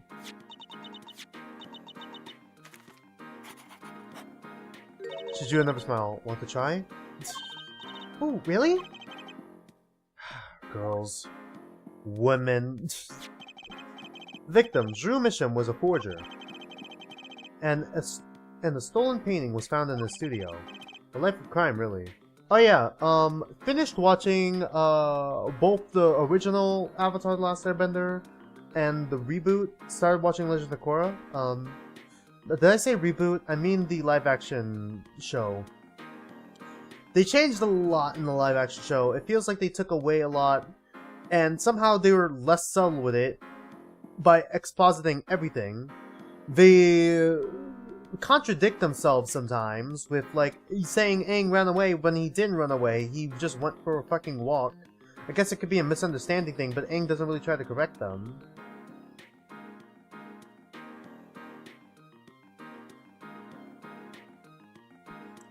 I feel like the opening was fine, but then they started expositing. I'm like, oh, fuck, this is gonna be the whole show, isn't it?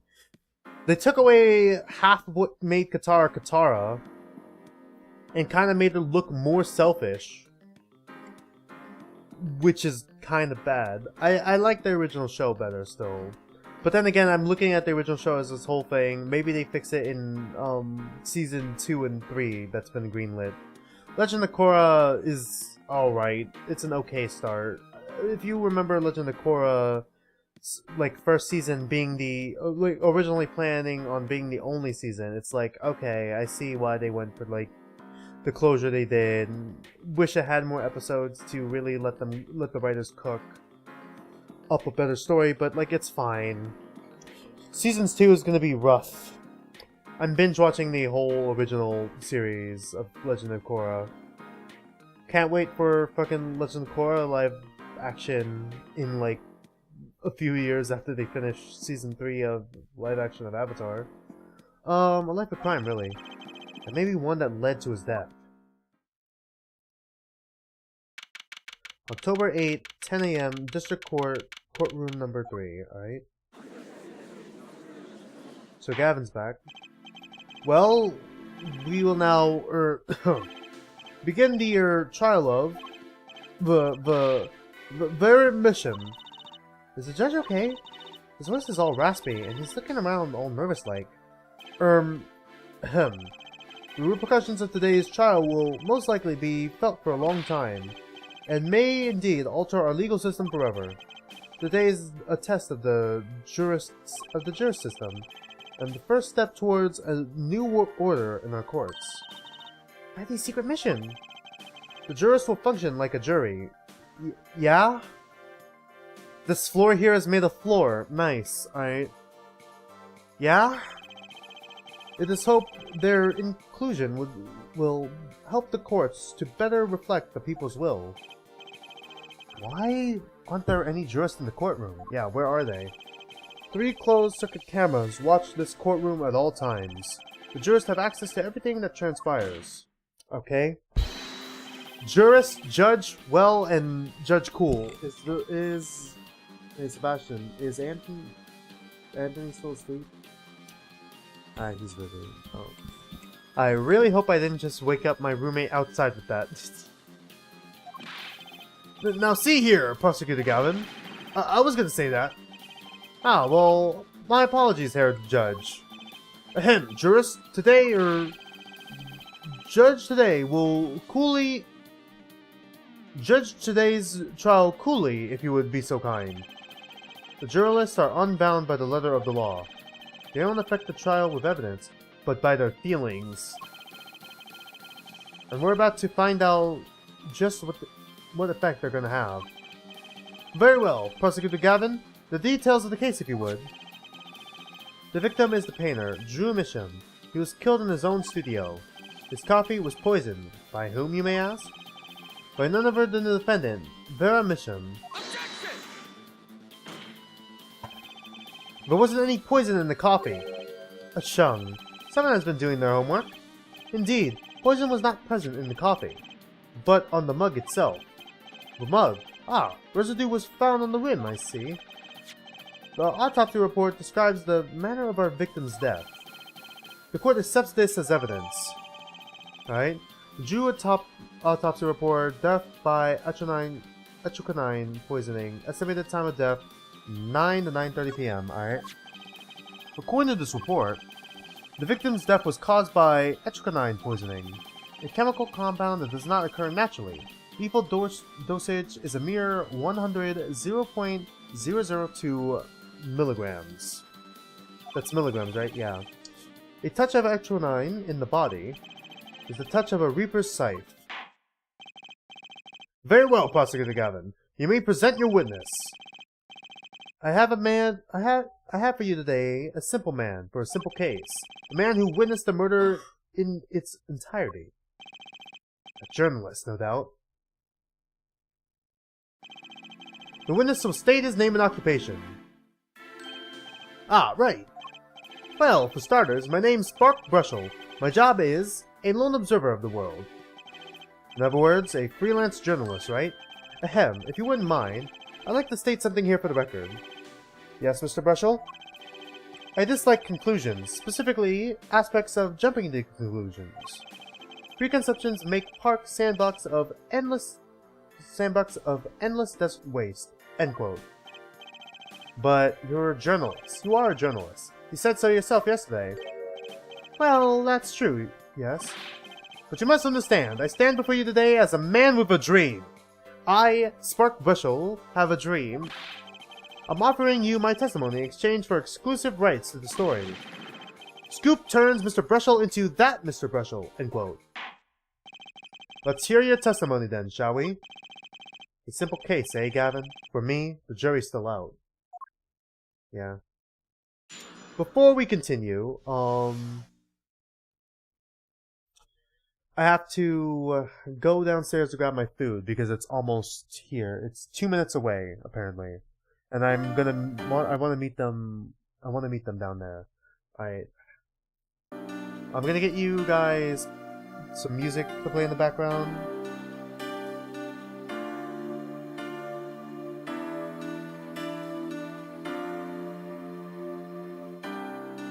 And then we'll take another break at 5. I say it's like a mini break, once again. It's another one of these mini breaks again. We're gonna take another break at 5, though. So, like, in 10 minutes after I get my food.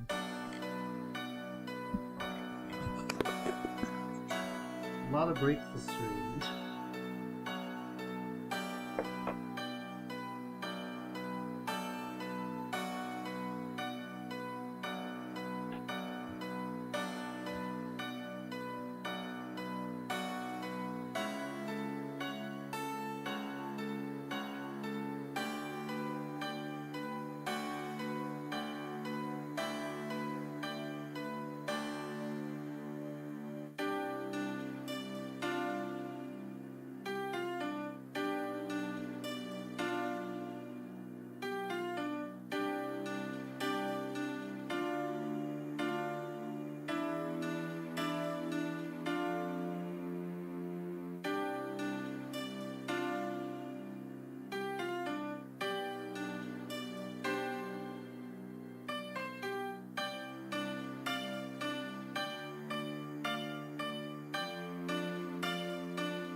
got it might be 4 minutes. That's like one testimony.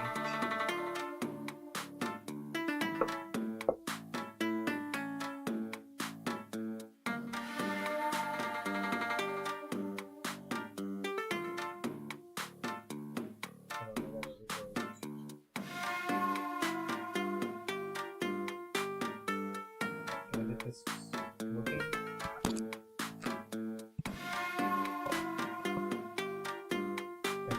Well, the stream on my phone is fucked off, right?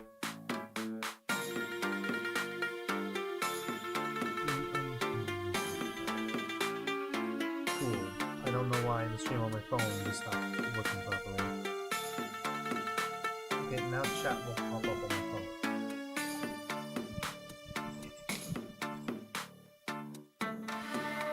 Forgot to pause the video.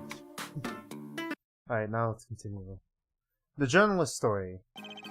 I visited the studio around 9 that night to do the interview. The first outsider to enter the atelier. Journalistic history made, end quote. His daughter bought us coffee right after we started.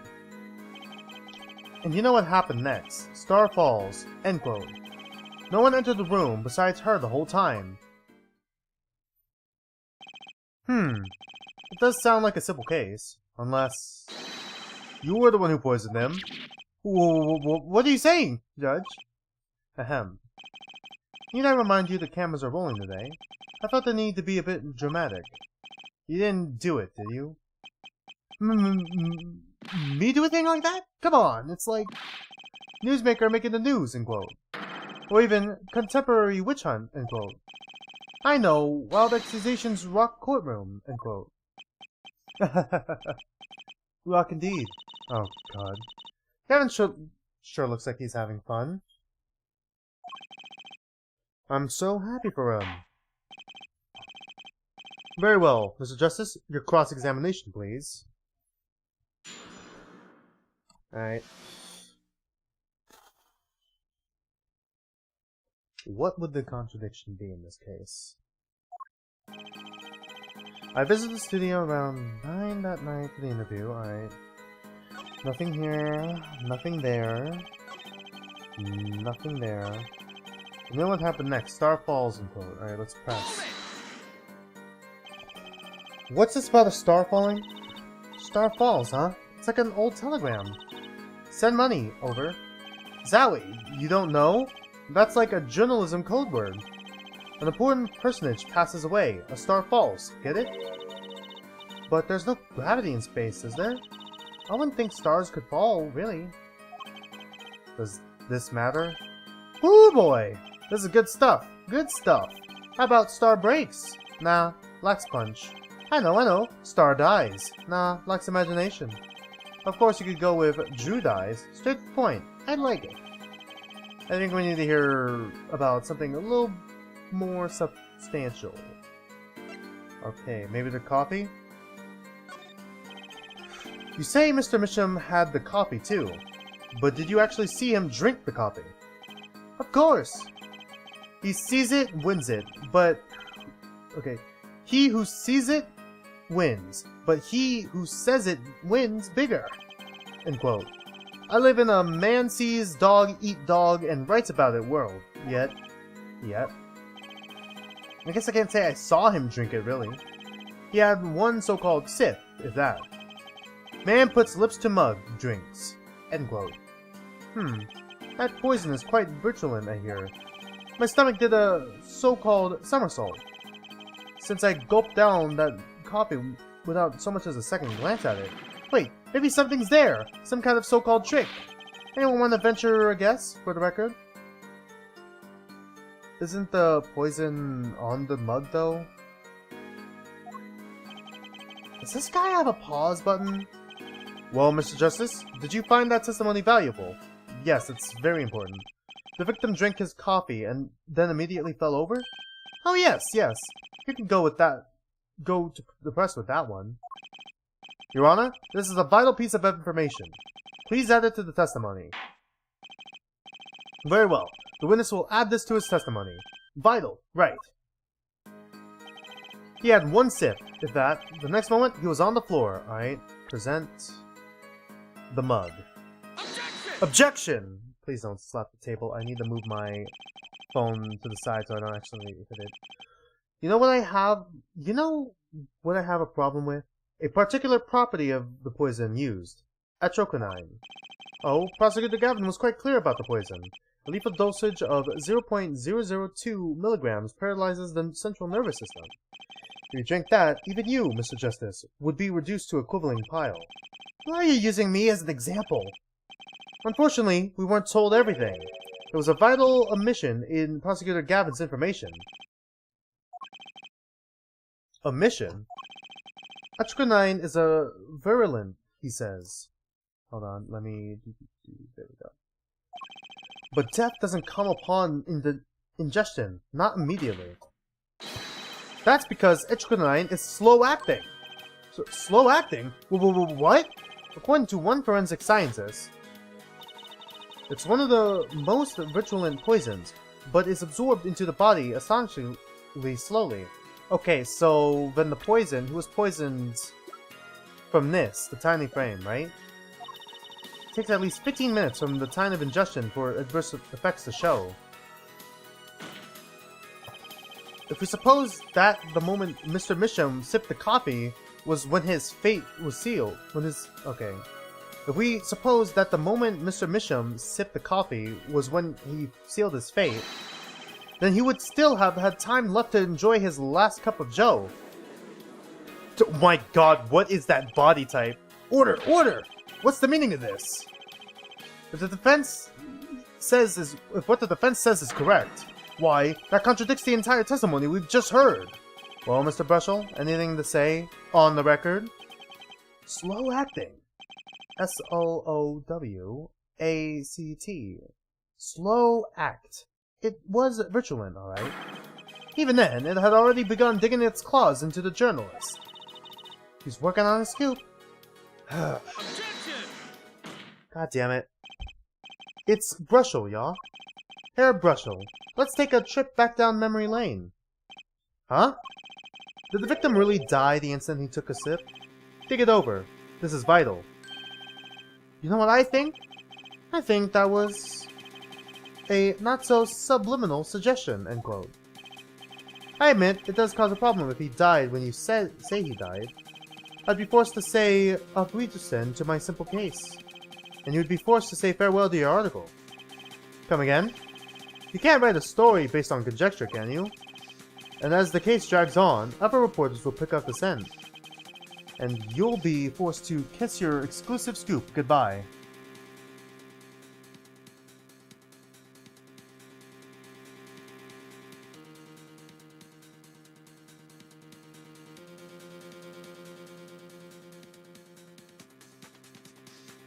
Sorry, I just got a notification. I need to check something real quick.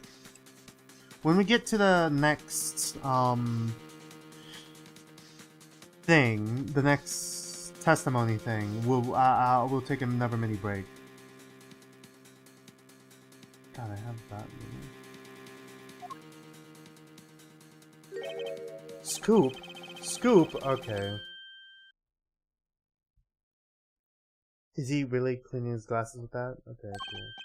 Look, wait. Just wait a second. Just 1 second. We're waiting. Out with it. I think I just recalled a so-called important detail. A revival of recollection, end quote. A story survival, end quote. Eternally utterly confused, end quote. Actually, I did notice something when I visited the studio. I heard of poison that takes its sweet time, see? But not what I've been saying for the last few minutes, apparently.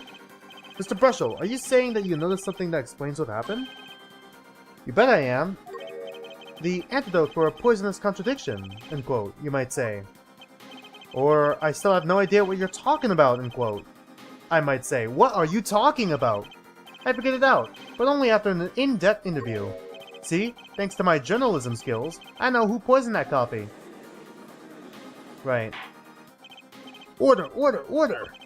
As far as I can tell, the witness is standing by his testimony that Mr. Misham died the instant after he drank. Of course I'm standing by my testimony. and my dream of exclusive rights to the story. Ah, I suppose it's too much for to hope for. What was? Of course you wouldn't choose a simple case. Not him. Him? Phoenix Wright. Who else? Ashung, Herr Brushel, report for us if you would. What is it that you noticed? This court is a critical trial of the juris system. I'm afraid no room for doubt is permissible. You will testify to the court about what you noticed. Alright. Okay, time for the extended break. Alright.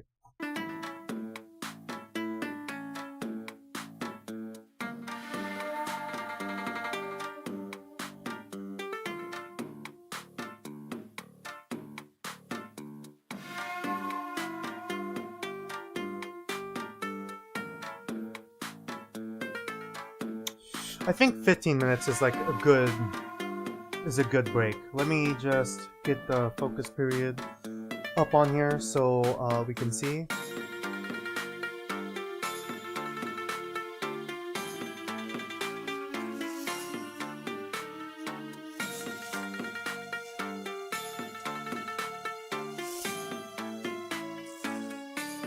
Ah, so there is tartar sauce. Now they give me tartar sauce.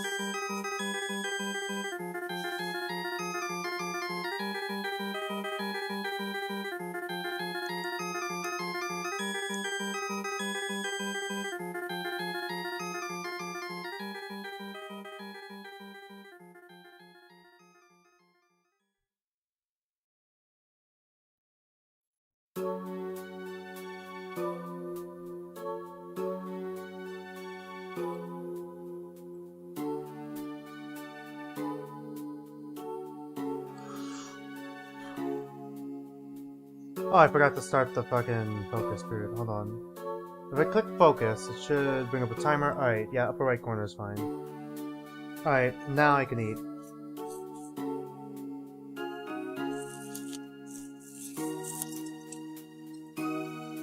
Almost lost my fork there.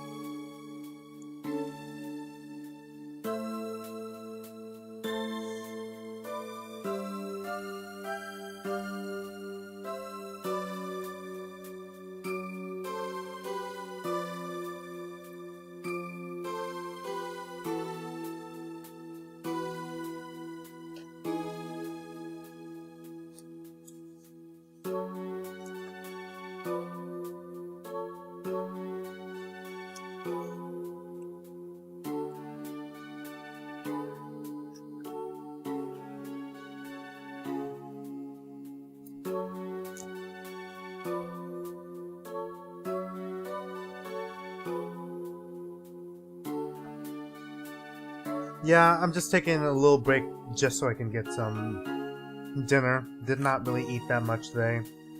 I had like some fruit and like a chocolate bar, and then that's basically all I ate. Fruit and a chocolate bar.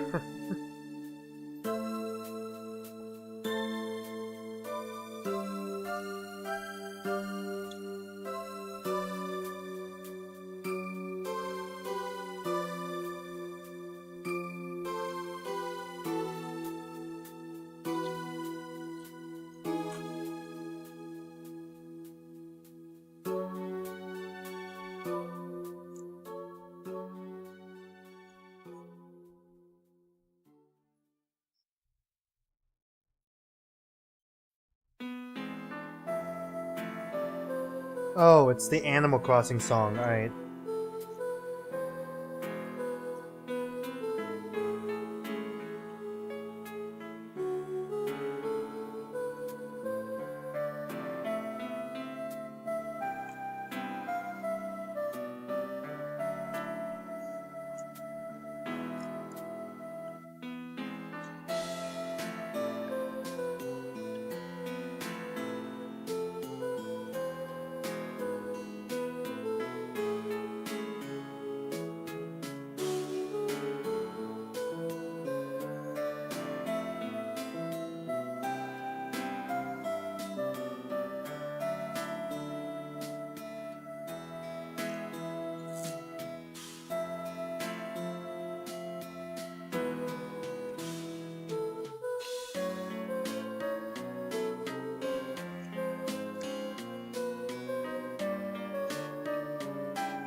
Oh yeah, I guess I didn't describe what I'm eating. I'm having like a seafood combo with like shrimp,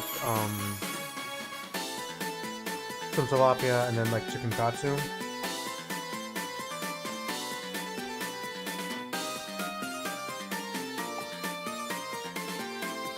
Pretty much ate all the seafood already. Guess you could say I'm on a seafood diet. I see food and eat it. Mwahaha.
Whoa, what happened there?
Oh, it's the Animal Crossing music again.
I must have been pretty hungry because I'm already almost finished with this.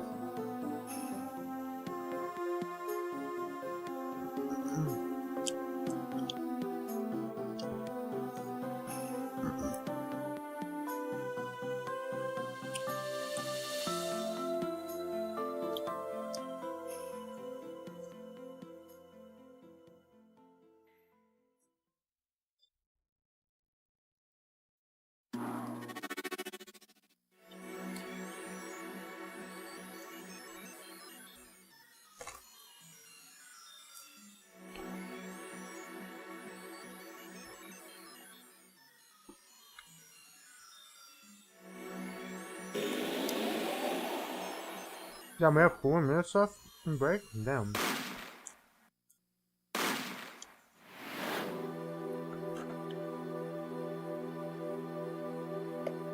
Well, I didn't expect to get finished with all my food that fast, huh? Must have been really hungry.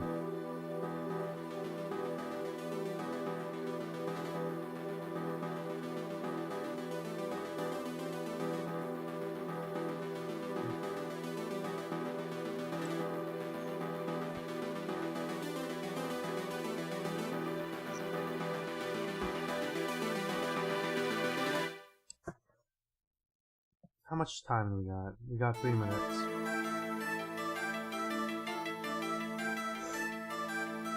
Do you think I'm fast enough to... Oh, right, you're still here. I was gonna say, do you think I could, like, pull up those 2 kind sketches I wanted to talk about before?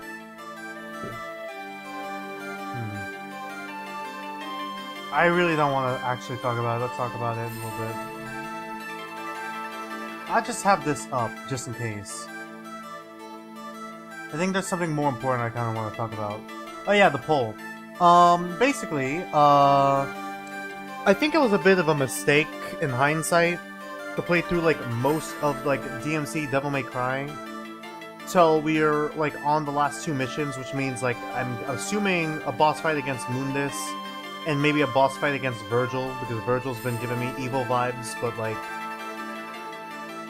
not obviously evil, like, poorly written evil. You'll understand. You'll understand when I talk about it later, when we play the DMC Devil May Cry next week. But basically, I have this poll up that I want you all to vote on. If I should buy the DLC for Virgil's Downfall and play the DLC as well. I might play it, if it ends up winning, I might play it all, like, part of it, for the DMC stream.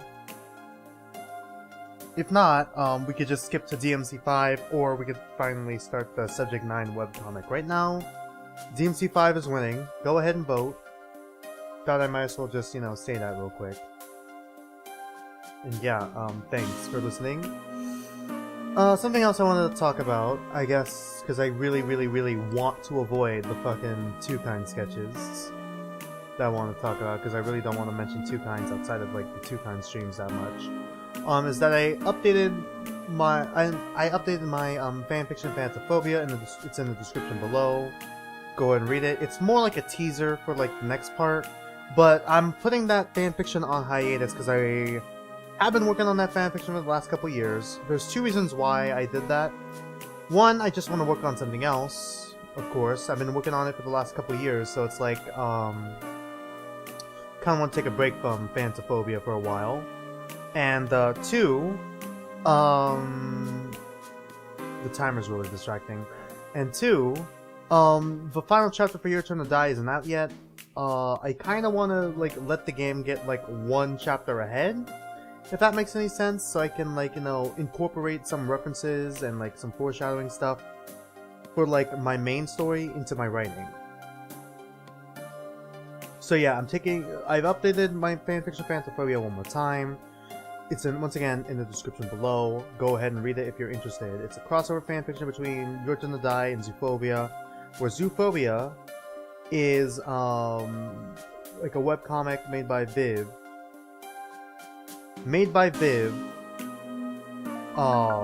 as Your Turn to Die. Okay, it takes Zoophobia's characters and puts them into Your Turn to Die's death game. I gotta stop playing the music. There we go. Puts them into Your Turn to Die's death game. Go ahead and read it if you're interested. I'm gonna put it on hiatus for now, but there's still one last update on there if you're interested. And yeah, other than that, not much else I can really add to that. Let's just continue from where we left off. Alright, what Brushel noticed. When I arrived at the studio, Mr. Misham was at his desk. He seemed to be writing a letter, but he quickly sealed the envelope. I thought nothing of it at the time, of course. Now that I think about it, what if he was writing a suicide note? A suicide note? Yes, he had this look on his face. Man's face inscrutable as a quadratic equation, end quote. Okay. Suicide? Poor Mr. Misham. But that means Vera's innocent. Would someone commit suicide in the middle of an interview? Oh. Very well. You may begin your cross-examination. Was that in my headset? Or was that outside? I cannot tell. It was probably outside. Cross-examination. Okay, here we go. My guess is it's that fourth one.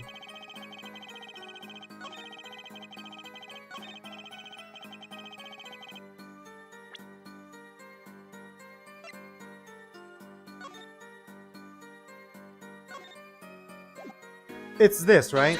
Objection! The music's still going. The witness's statement is clearly faulty, Your Honor. Yeah, well, I guess the game doesn't want me to fucking jump the gun. Whoa, slow down there, bucko. It's not a fucking red note. I swear to God. I swear to God, if it turns out being it's the red note, but it's not that we were supposed to present it on that statement, I'm gonna fucking lose my mind. I'm sorry, but I can see nothing faulty. How? He said it's a suicide note, but we're looking at it, Judge. Look at it. He said the red envelope held a suicide note. It didn't. It has this. Like, it has nothing to do with suicide. What do you mean? Unfortunately, I will have to penalize you, Mr. Justice. Ugh, I must be on the wrong track.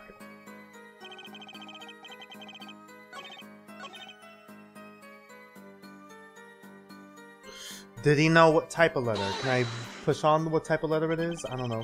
So he put the letter away when he saw you? Early reporter gets warm, end quote. That's my secret. I'm not sure I follow. It's the night of the interview. I arrive 15 minutes ahead of schedule. The handle turns, the door opens, and I barge in. Are you sure that's okay to do? I mean, isn't that unlawful entry, really? Mr. Misham sure seemed to think so. You should have seen him. He crammed his letter into that yellow envelope. Oh, as fast as he could. Oh. Well, we don't have a yellow one. We have a red one. Oops. I know a secret when I spot one. And that was one. It does seem significant. Well, Mr. Justice, I forgot to put down the message. Unpin. Delete. There we go. I wonder. It does have the ring of something important added to the testimony. The defense finds this testimony vital, Your Honor. Very well. Please add it to the testimony then. Well, hey, why not? My account comes free of charge. Alright. There's a yellow envelope. I heard it was left at the scene of the crime. No, it's a red envelope. Are you sure you saw a yellow one? Objection. Okay. Fuck you, game. Whatever. It's still the red note, but not on that one. Alright. As it just so happens, there was a single letter in the desk at the scene, just drawer at the scene. In a red envelope. What? What the fuck was that? Prosecutor Gavin? Yes? Was a yellow envelope found at the scene of the crime? Unfortunately, no. But hair forehead? It's easy to mistake the color of an envelope. Is it? I guess, but not this envelope. See, it was postmarked already, 7 years ago. Well, Mr. Brushel? I can explain that. True, right? You wanted to get that letter in an envelope pronto. Get it out of sight of my beady eyes, right? So he grabbed the nearest envelope and crammed it away. And what about the whole red and yellow envelope contradiction, chump? Well, Mr. Justice, have you anything to say to the witness's claim? That night, the victim put a letter he had been writing in an envelope. Red envelope. It's impossible? Because it still contradicts what he said? That's impossible! Ah, like your expression. So full of confidence. Oh, is it because it's still sealed? It could be because it's still sealed. It's simple, really. As it just so happens, the defense team investigated the contents of this envelope, with the assistance of a forensic scientist. What? Note that this letter is addressed to Drew Mission. Oh? Why would he address a letter to himself? Let alone send a suicide note to himself! I've been scooped! Alright. Order! Order! Order! Mr. Brushel, can you explain this to the court? Oh, my. How could I have forgotten? I suppose this happens to the best of us. Reporter gets old, forgets lots, and quote. I'm still waiting for an explanation, Mr. Brushel. Oh, that's the thing. See, after he put his letter in that envelope, Mr. Misham sat there searching his desk drawer for something. His desk drawer? Yes, a stamp. A so-called postage stamp. End quote. A stamp? Whatever for? Well, to mail his letter. What else? And then, why yes, I think I saw him put it in his letterbox. No? Yes, it was a yellow envelope. And you put it in that box. Well, apparently this yellow letter has nothing to do with the case. Oh, how I wish it did. Just think if it were a suicide note. What a story. Star writes suicide note in front of reporter. Falls. End quote. Ahem. As I was saying, that has nothing to do with this case. That said, like, the jury is, like, looking in on this trial from, like, the cameras and, like, is this how every trial goes? I heard one time they cross-examined the parrot. They fucking cross-examined the fucking what? Yes, Your Honor? It makes me wonder about the contents of that red envelope. Right?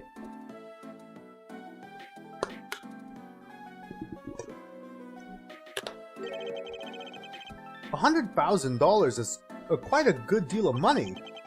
So this was from 7 years ago, yeah?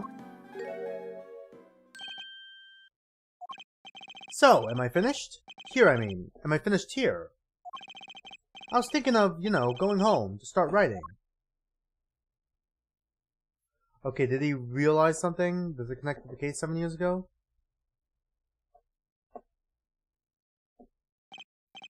I hate to state that what should be pretty obvious to anyone, but when you catch the scent of a story, you make that, rather unique face.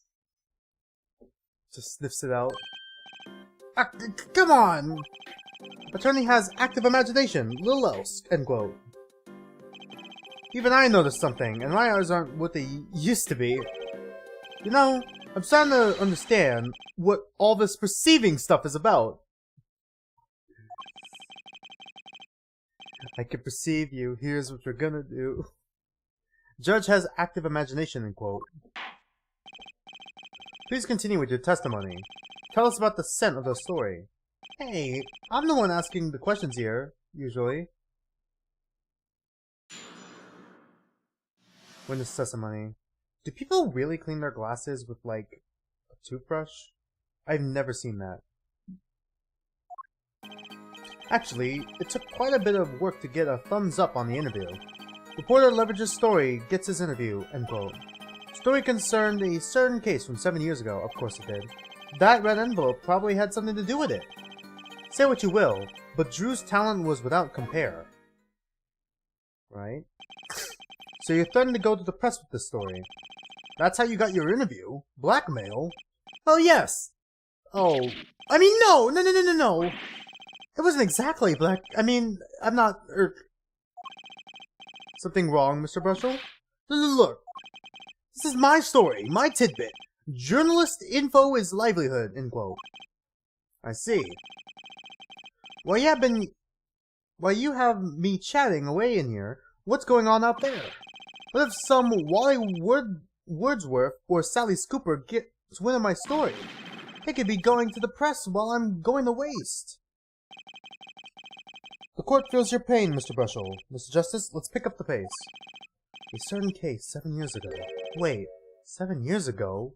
7 years ago? Under the table? Alright. You guys are gonna understand the under the table when we eventually get back to my replays of Danganronpa. I might start that series over the summer, if I'm being completely honest with you. I want to say we're gonna start that series over the summer.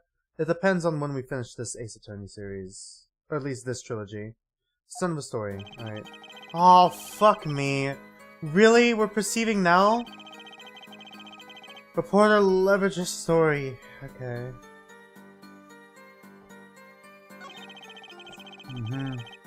Years ago, the rhythm will probably have something to do with it. Whose talent without compare?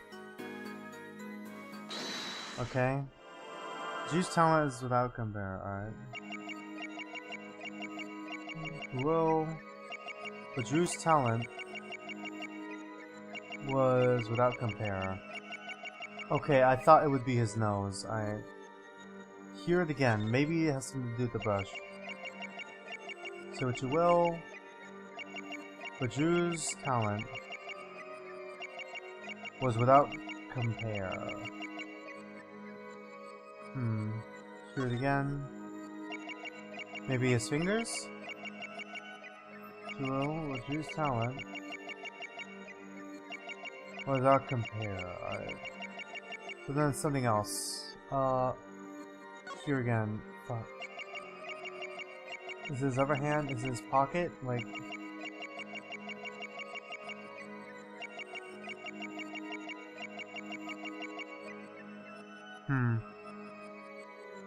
Here again, I don't.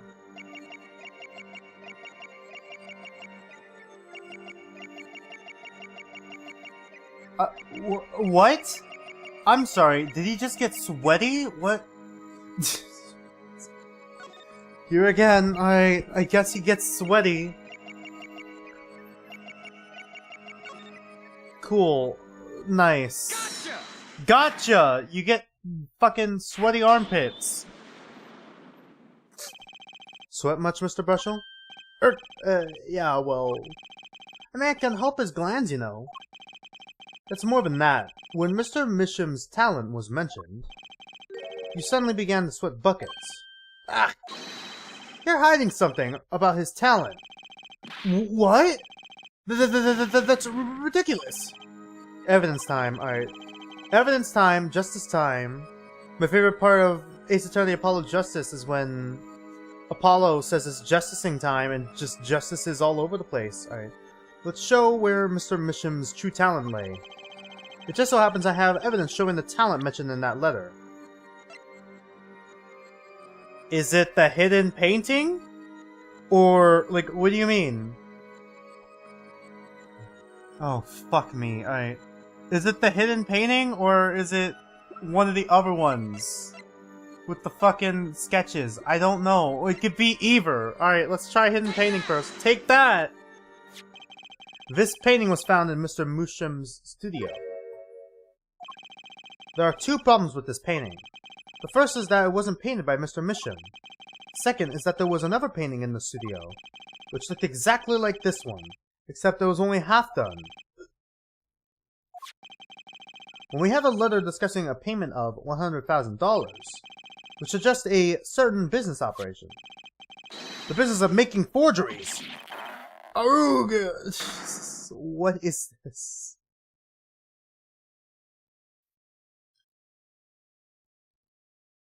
Man has crushed his own skull.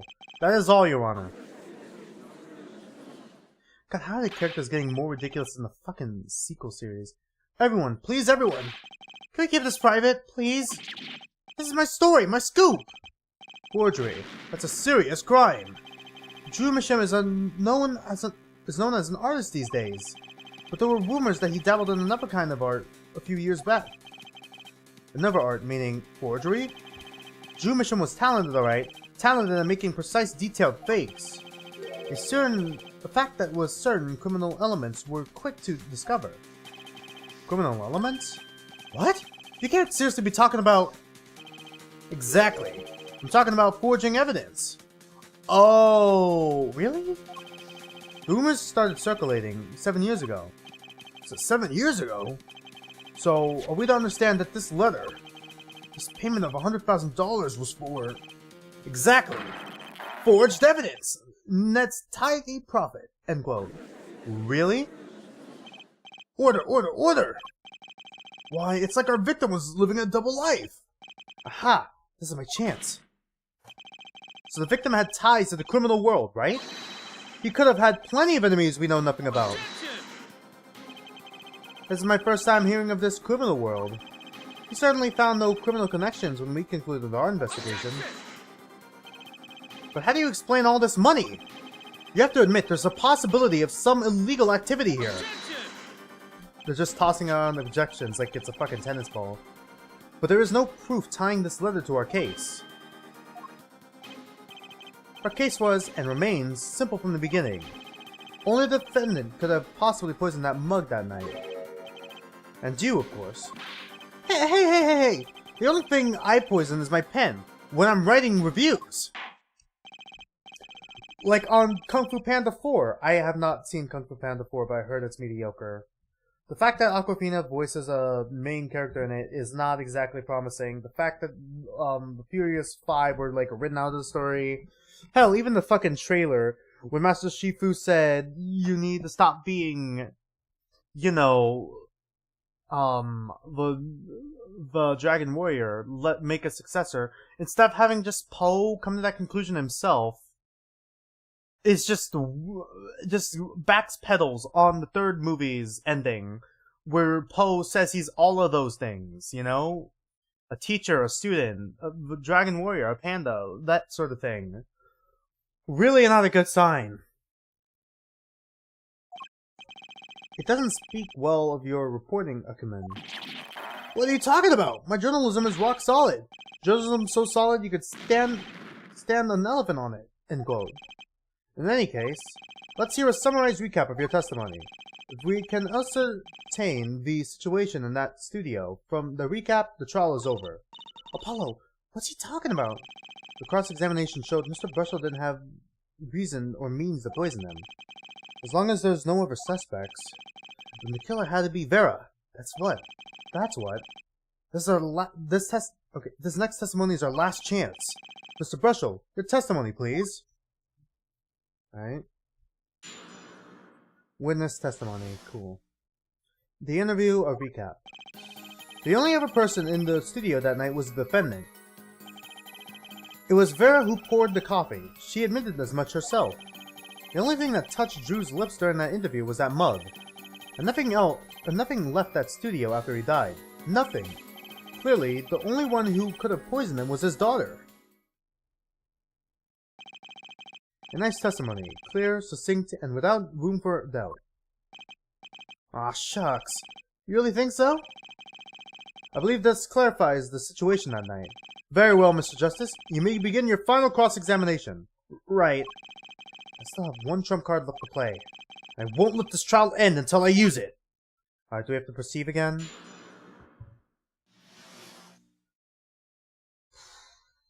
Okay. No, okay, thank God. There's defendant, there was Vera who poured the coffee, she made it not herself. Was that a mug?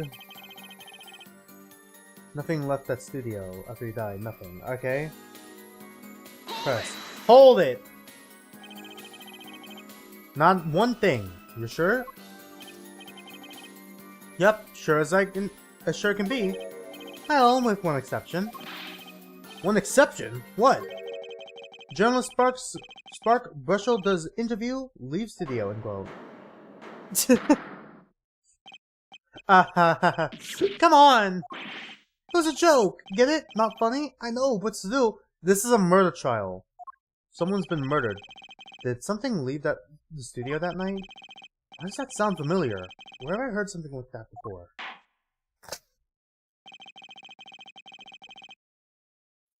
Now that we've proven our witness is a comedian of sorts, I'd like to turn to our defense attorney before returning to the testimony. Do you have any idea what, if anything, might have left the studio that night? Okay, it could have been a letter if there really was another letter.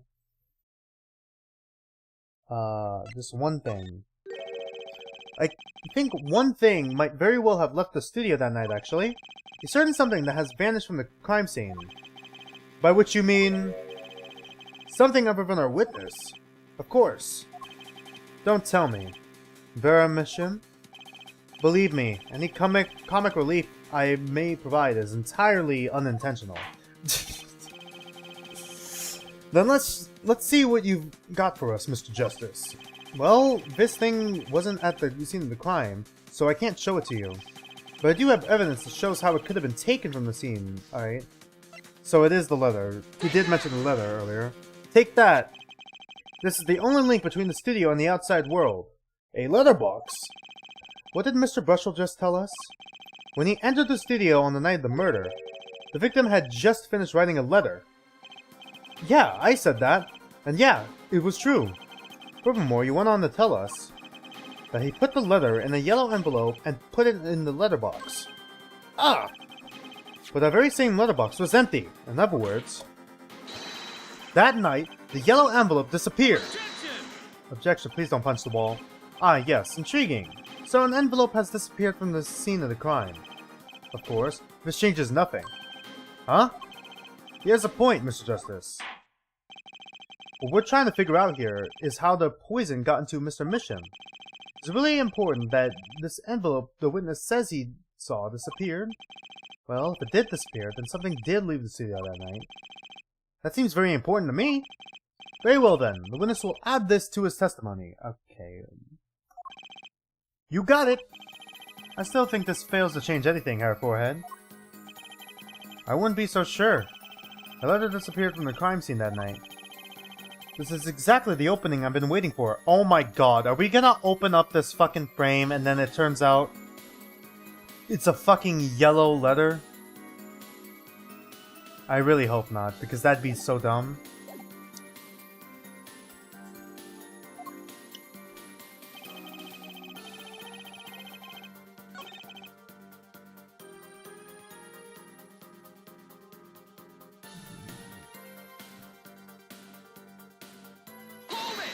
Hold it! You sure about that? Well, to be really real precise... Oh, wait! The stamp! What if it was a stamp? Didn't he say he put a stamp on there? And he could have licked it! Oh my god. Well, to be really precise, I was busy gobbling mint candies the whole time. One of those candies might have been poisoned. Yet at the time of the autopsy, no fresh fragrance of mint filled the room, and no mint residue was found. It was a long shot anyway. Don't tell me you're still trying to prove this. You think the victim ate, drank, or otherwise ingested something other than coffee? Well, Mr. Justice, if you have some proof, the possibility is there. I can feel it. Just maybe not prove it yet. Not yet. The possibility isn't going to cut it. Not now. Mr. Masham ingested that poison via a route other than that coffee. I can prove it, yeah? Proof is possible. Here goes nothing. Oh god, he's playing the guitar again. Alright. Air guitar. You do understand what we need, yeah? Proof, Hair Forehead, not possibilities. Of course. And Prosecutor Gavin, I hope you understand. I'm ready to give you that proof. What did you say? I have proof of the disappearing envelope. I saw him writing a letter, I did. Which was picked up by the mailman, I presume. Of course. Which means... that envelope had a stamp on it. A stamp. Ah! As we all know, stamps come with dried glue on the back. In order to use the glue, you have to wet it. By licking the stamp. Or you could just use your spit. Feh. No one worth talking to actually licks stamps in this day and age, yeah. Even if you wanted to talk to him, you couldn't. He's dead after all. Okay, so he licked the stamp. But wait! How does that explain the atropine on the rim of the coffee mug? If he licked the back of a poisoned stamp, the poison would get on his tongue, yes? That would happen then if he What would happen then if he put the coffee mug to his mouth, Oh, he'd get on the mug. Alright, I see what he's cooking. Those traces on the mug weren't the killer's doing, it was the other way around. What? The coffee mug didn't poison Mr. Mishem. Mr. Mishem poisoned the coffee mug himself. Order! But that doesn't...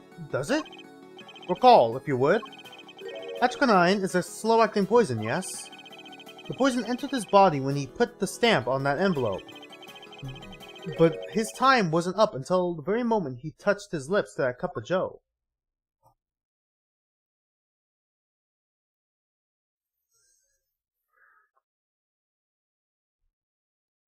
He is like writing all this down.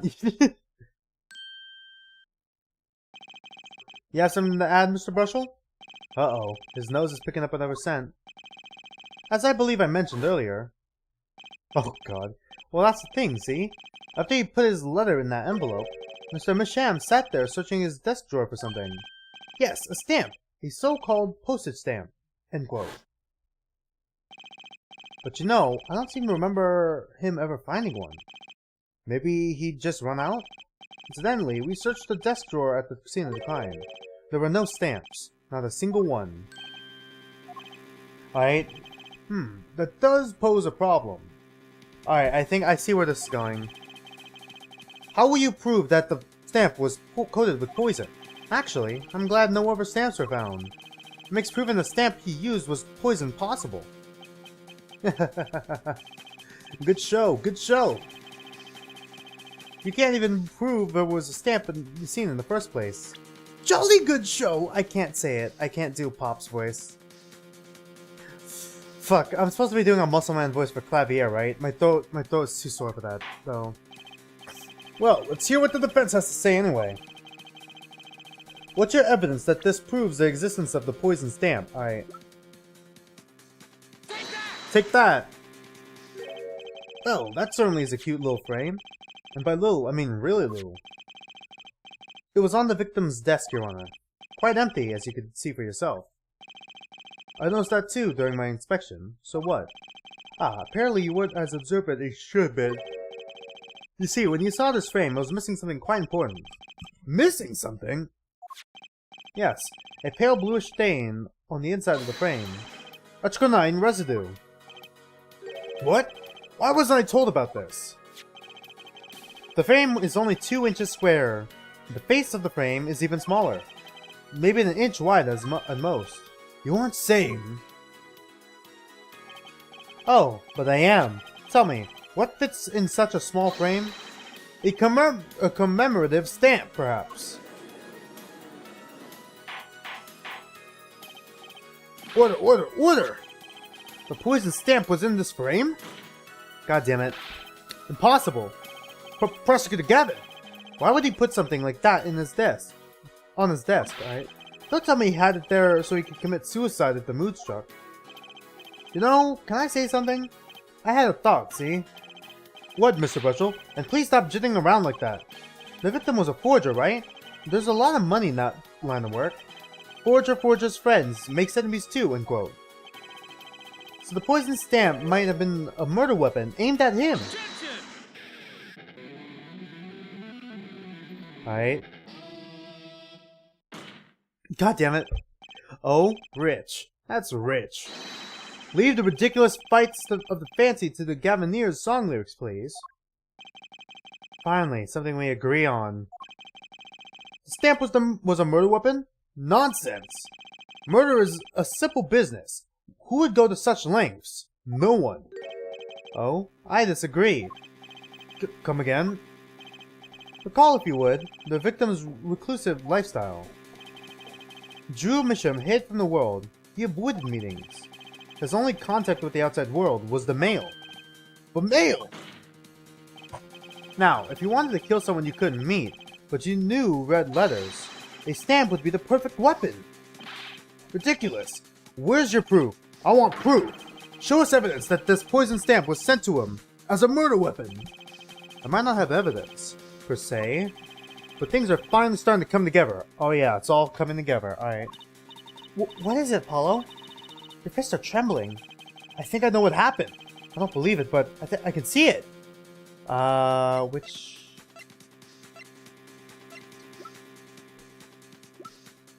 I don't.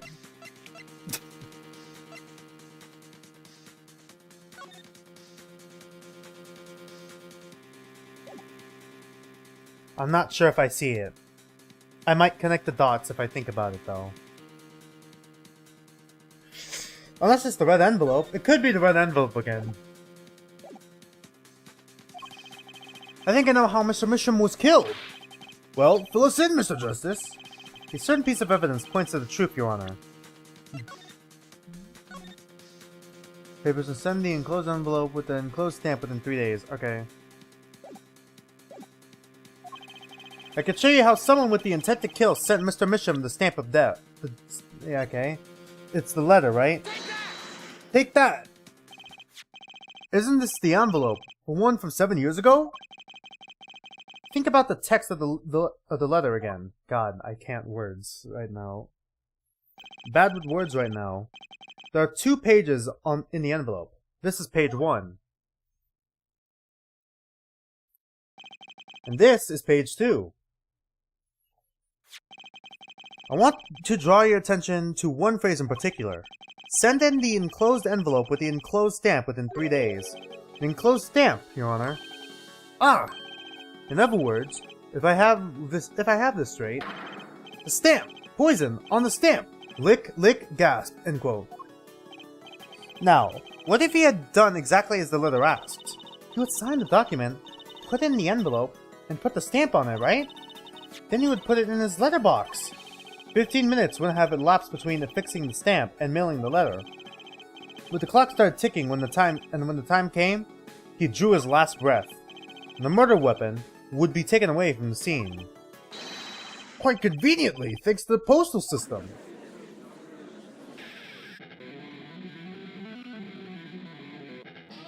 Right. Such a splendid imagination you have, Hair Forehead. Let me confirm one thing with you, if I might.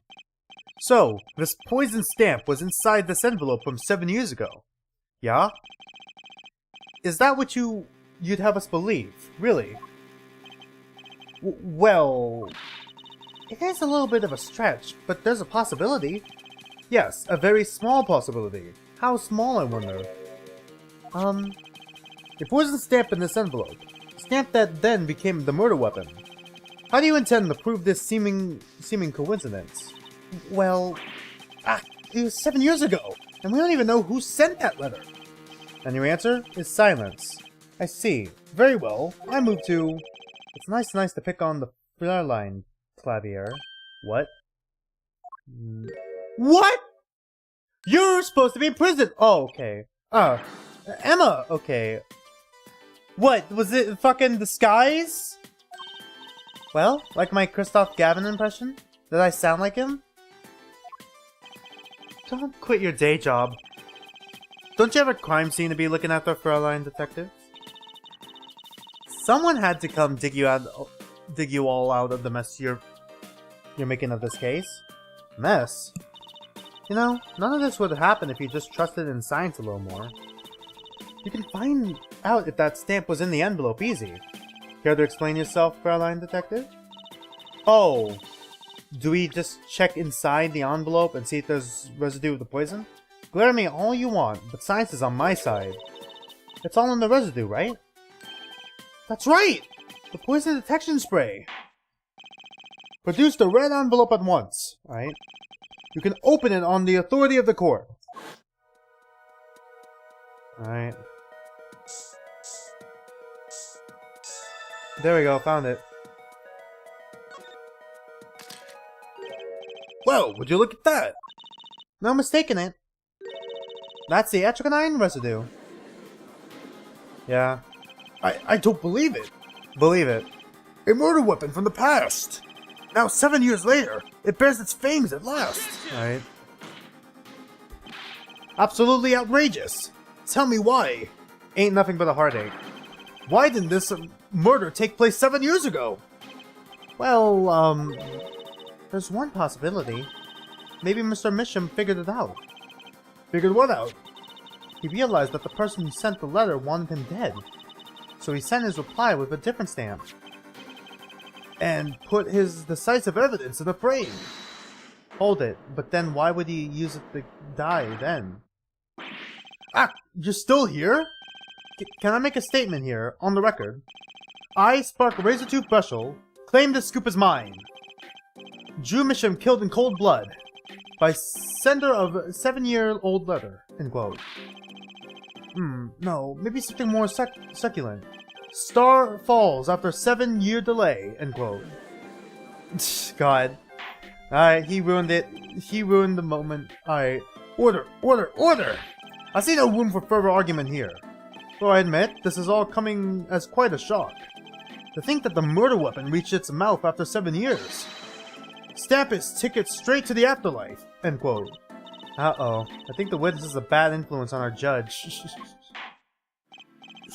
I see no need for further debate on this matter. The sender of that letter 7 years ago could hardly have been our defendant. Apollo, I think we just won. Oh my god, is it actually? Because if he did forge evidence, what's this guy's brother's name? I'm just gonna call him Virgil Gavin. This is Dante Gavin, the other guy is Virgil Gavin. So Virgil Gavin, if it was Virgil Gavin who sent it 7 years ago, he's about to be pegged for another crime while in prison. 2 murders. God. Very well. This court finds the defendant. Alright, yeah, of course. Is this the bright future of our legal system? Prosecutor? Gavin? A ticket to the afterlife from 7 years ago. Tickets for Gavinier's shows are invalid after 2 weeks. But it doesn't make sense any other way. It boggles my mind that so many people haven't noticed this. There's a fatal contradiction in Hair Forehead's claim. A contradiction? A poison stamp was placed in this envelope 7 years ago. Whereupon it was framed until now. Yeah, there we go. If that's the case, then why would Drew Misham have done what he did? Emma explained that. He must have realized it was poison. Therein lies the rub. 7 years ago, the forger Drew Misham sensed a trap and put the stamp in a frame. I do not debate this, but this begs the question. Why 7 years later did he use that stamp on the night of the murder? He forgot, Lamayo. He forgot. Ah. Surely you don't mean to suggest that Mr. Misham simply forgot.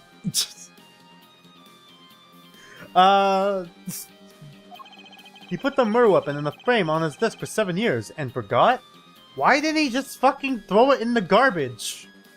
He could have just thrown it in the garbage. You expect us to believe he sprang the trap on himself? Alright.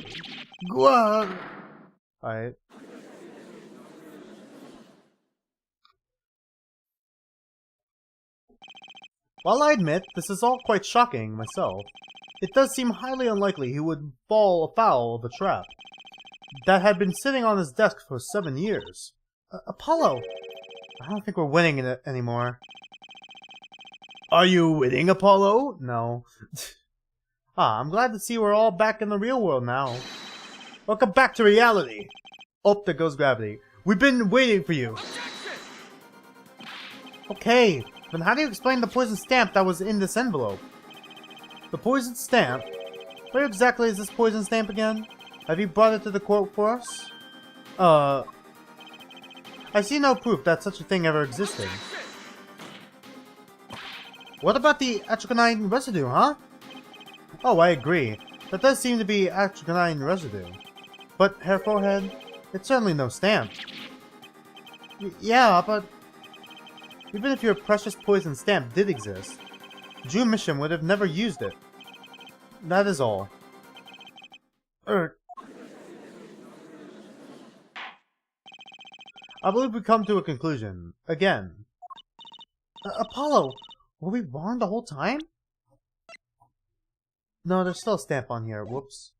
I thought he could have used the stamp on the red envelope instead, but that was also poison. I knew you were going to... Okay. I can't believe it. The poison trace matches up. It can't be a coincidence. I'd like to bring some closure to this issue sometime this year. Mr. Justice? Yes, Your Honor? Let's review the facts and see where we stand.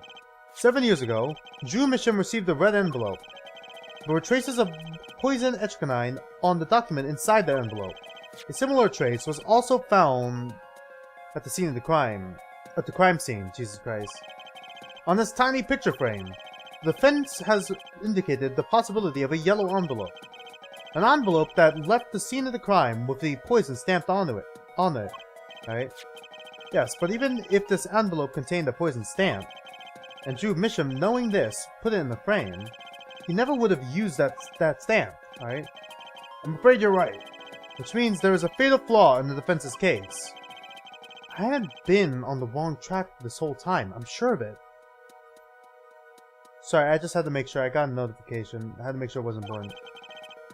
The traces of aquinine, the envelope, the frame, and Drew Mishima's mysterious death. They're all connected somehow. Well, Mr. Justice, do you have a conclusion for us? The defense stands by its case, Your Honor.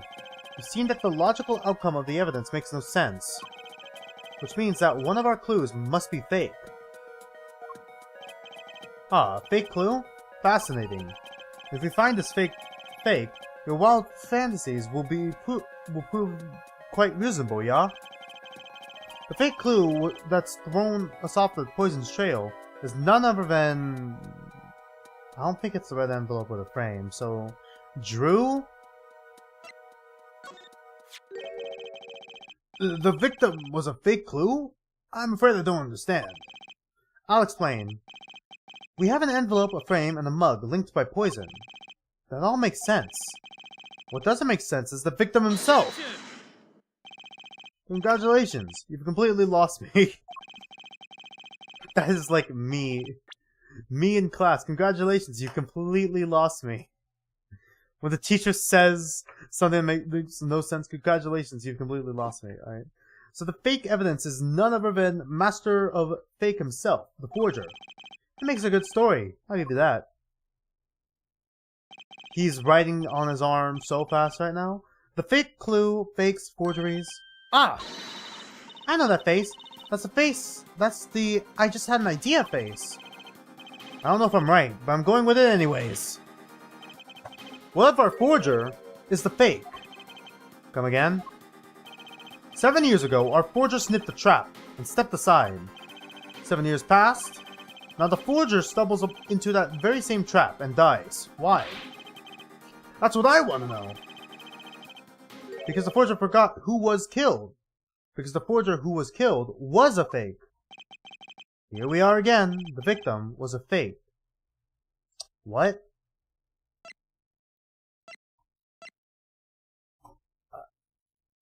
What do you mean, the victim... Are you saying that this is Drew and this is Vera?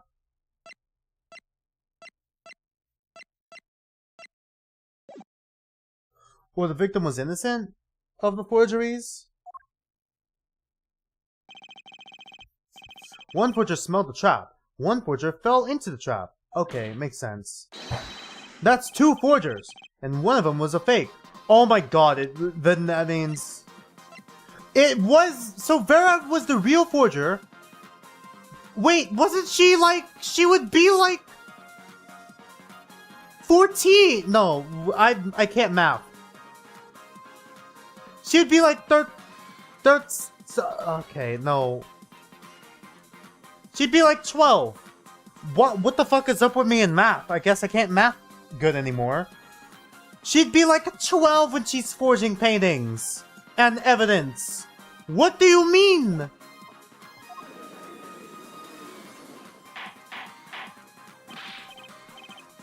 Order! Why didn't she just fucking get rid of it? So you're telling us that Drew Misham, the victim, was a fake? Well, if he was the fake, who was the real forger? You better not be claiming there was some kind of switcheroo. I'm afraid you're going to have to back up your story. Mr. Justice, show us who the real Drew Misham was. If Drew Misham wasn't the real forger, there's only one other person it could have been. Understood, Your Honor.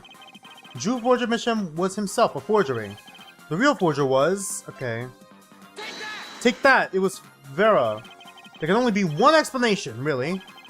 The real identity of the forger known as Drew Misham is none other than his only daughter, Vera Misham. Order, order, order! Mr. Justice, this is going out on a limb, even for you. I kinda agree. I mean, Vera, a forger? Let's consider it before you write it off entirely. If you look at the paintings in the studio, one fact becomes quite clear. Forgery had been taking place in that studio for quite some time. The forger wasn't caught in that trap 7 years ago, which can only mean that the one who was caught in the trap wasn't the forger. Well, actually, that does make a certain kind of sense. One more thing. Only 2 sets of fingerprints were found in Forger's studios. Drew Misham's and Vera Misham's. If we knew that Drew Misham wasn't the forger, that leaves only one possibility by process of elimination. The forger was Vera Misham. Well...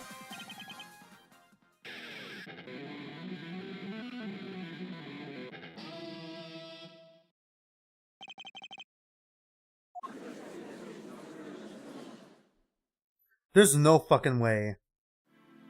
Really? Vera Misham? You've been paying attention to the trial so far. Let's just ask her and be done with it, shall we? Who are you? Who is the forger Drew Misham? Oh, so now her eyes have a little bit of light to them. Was that an expression of emotion I saw on her face? She's staring holes into Prosecutor Gavin's face. I'm used to being stared at by Fairlines, believe me. Though they usually talk to me too. Tell us, were you the one who forged those works of art? Oh, does she think she's the other guy? Yes. Smile.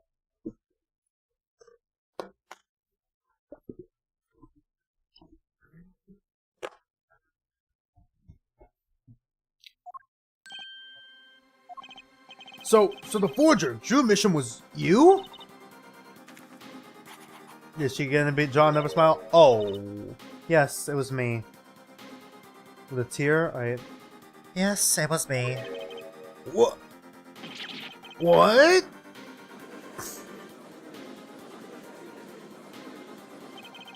The court was in an uproar, and it wasn't coming down. We had to break for a 10-minute recess, alright? Is there a second part to this trial? Because if so, I think we're gonna try and complete this trial. We're gonna try and complete this trial first. If there's a part 2 to this trial.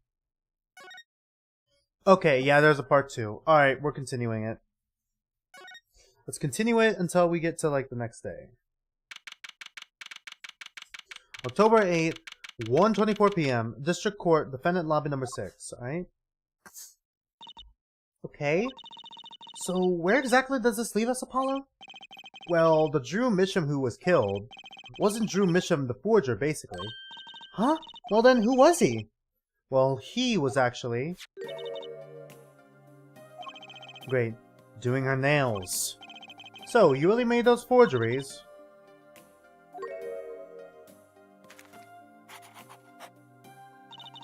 Yes. For father. I know it was wrong. Could you tell us how it happened? My father was a painter. I loved painting ever since I was a child. One day, father saw it in me. He saw that I had the talent. The talent for making forgeries? Hold on, give me a minute here.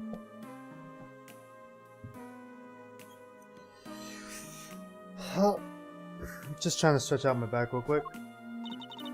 How shall I say it? It was not only paintings I made.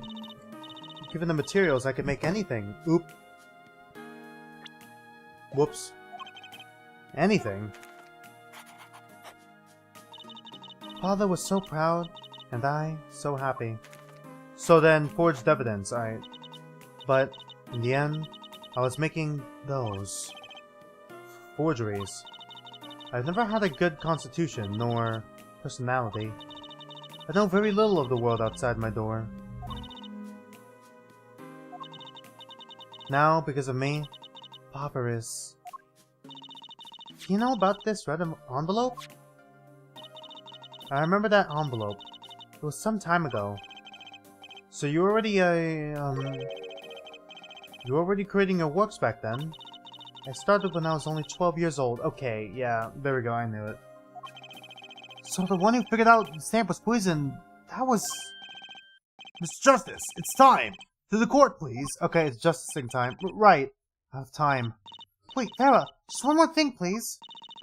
Those 3 paintings in the studio. I painted those as part of my work. Right. See, we checked them out, and we saw what was underneath. We saw rough sketches underneath the 3 finished paintings.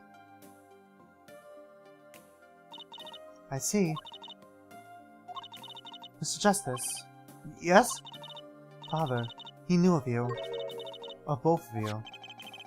Your late father? He was watching, gathering information. All about the Wright & Co. law offices. But lately, we're not doing just law. Yes, you do tricks, gags to amuse, and play piano. Well, they're not really gags. Yeah, yet when Father heard you had resumed the legal business. How pleased he was. Who is Mr. Misham? How am I supposed to know? What if he was Daddy's daddy? Judging from the relative ages involved, I say it's highly unlikely. Things are already confusing enough with all these daddies running around. Oh my god, why? No, I don't... No! God damn it! Fuck. God damn it. Things were already confusing enough with all these daddies around. God damn it. Did I even read that? We know that the victim's daughter, Vera, was the forger. What does that mean for the case? Guess we're about to find out. Justicing time. Alright. October 8, 1:36 p.m. District Court, Courtroom number 3. Court is now back in session. Alright. Vera seems pretty tense. She's practically chewing her fingernails clean off. Perhaps you could begin by telling us how it all worked. How did you set up this Drew Misham forger persona?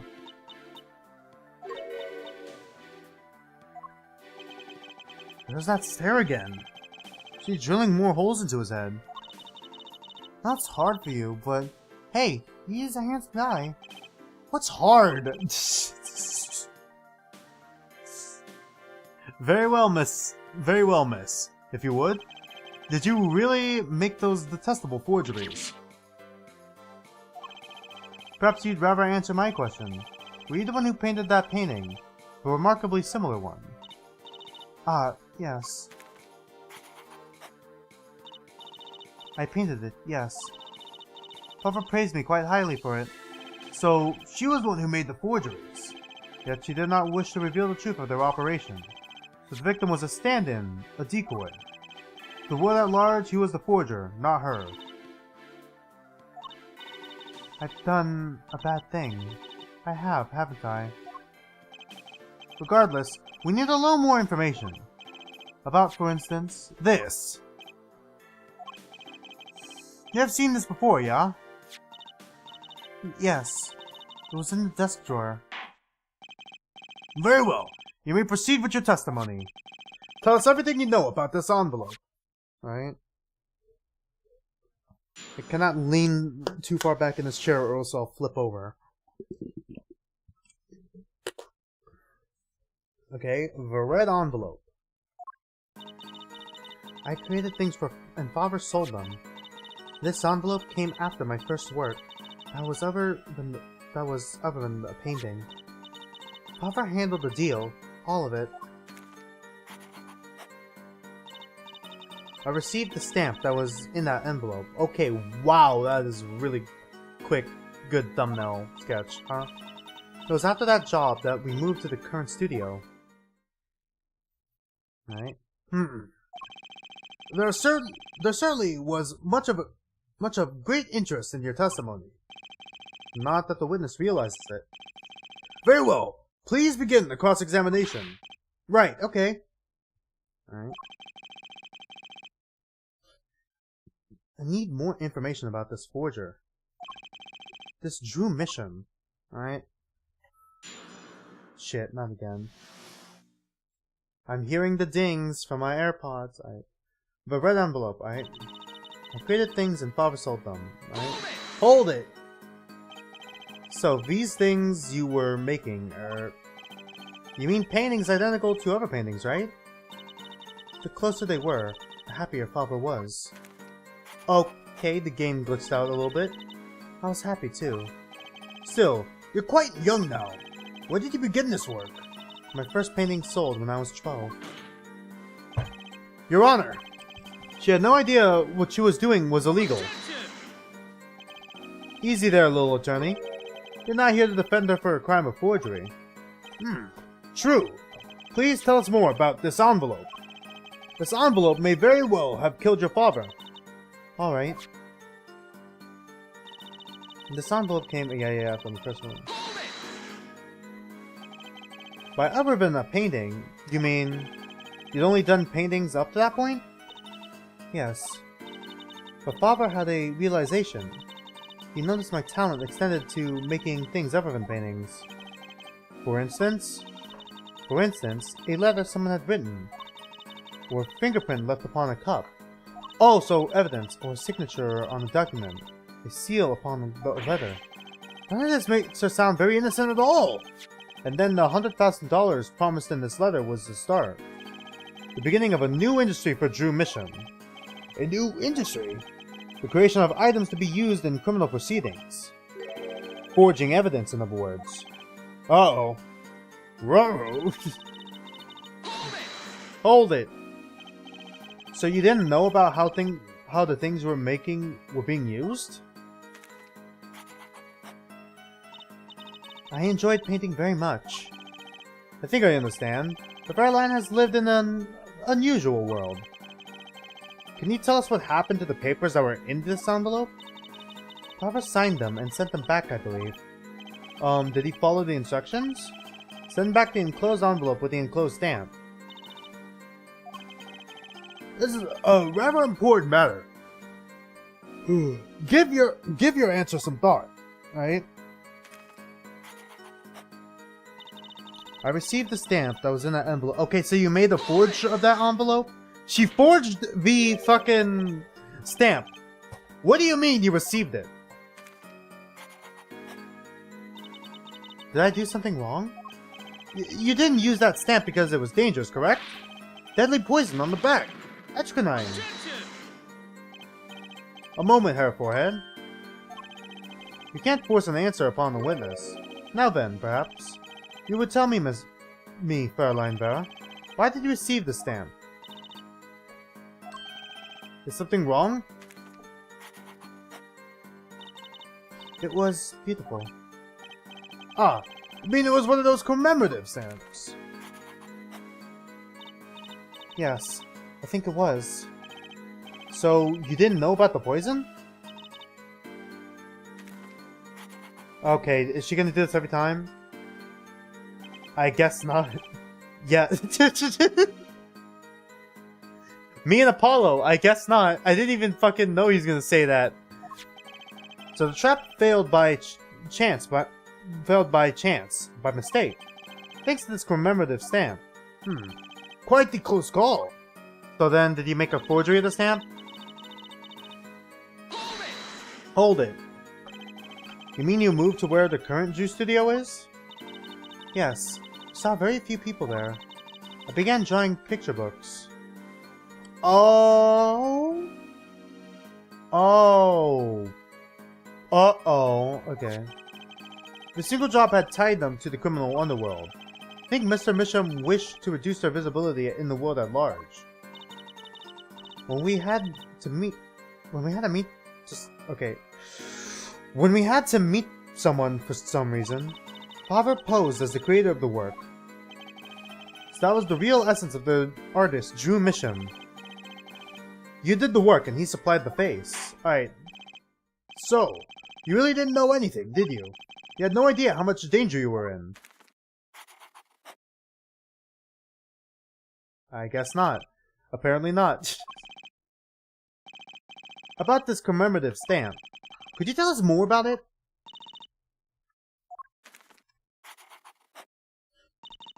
It was very pretty. And more than that. Yes? It was a picture of people I liked at the time. This is something new? Alright. Picture of people you liked at the time.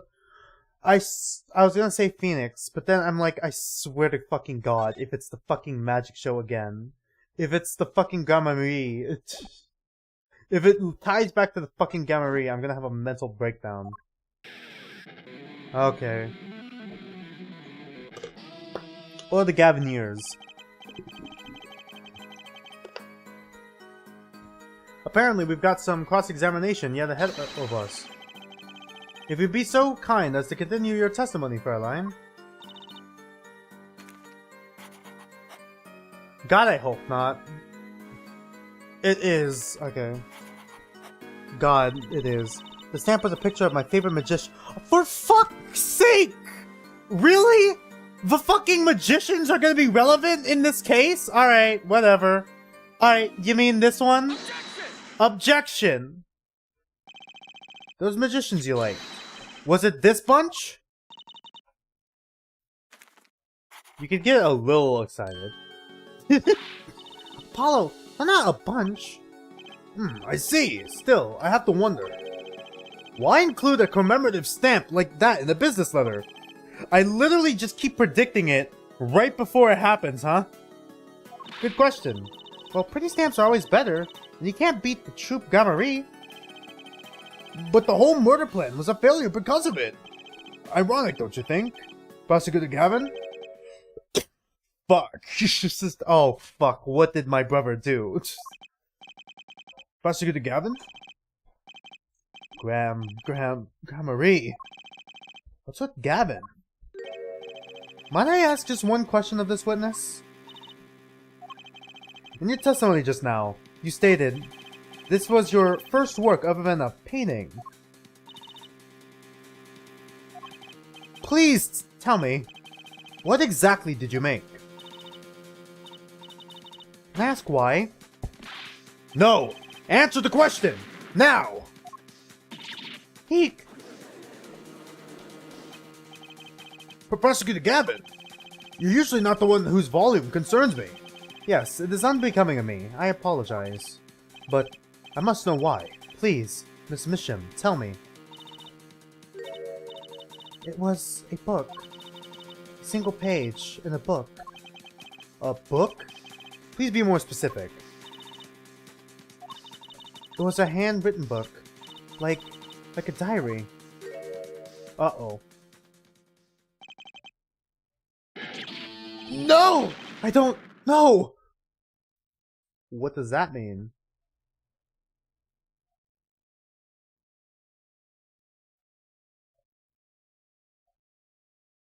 Is that why Phoenix chose this one specifically? What's wrong with Prosecutor Gavin? He looks like he just saw a ghost. This Mishim, this book. God damn it. Was there a picture of a silk hat on the back cover? Yes or no? How did you know? Prosecutor Gavin, the defendant is answering all of your questions. Stop badgering her. He's told you nothing, has he? Your sullied mentor, nothing? Sullied? Who? Phoenix Wright. Who else? Danny? He never told you about the trial 7 years ago. About how he came to lose his attorney's badge. There was a certain piece of evidence that decided his fate, you know. A certain diary. On the back it bore a mark of the silk hat. What? Phoenix Wright tossed out of the profession by false evidence. And the forger who made that evidence. Is this girl standing right in front of me? Vera, you must tell us. The evidence you made was used in the trial 7 years ago. Who asked Drew Misham, you, to forge that evidence? For all of our sakes. Who was it? Alright.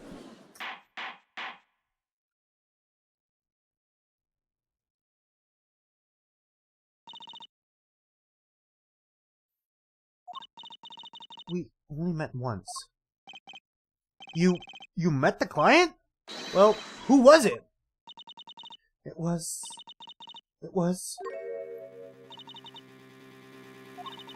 What's going on with Vera? She's staring at Prosecutor Gavin's face again. Yes, what? Is there something about me? I remember clearly. I remember who gave me the book. The diary. It was the brother, right? Who was it?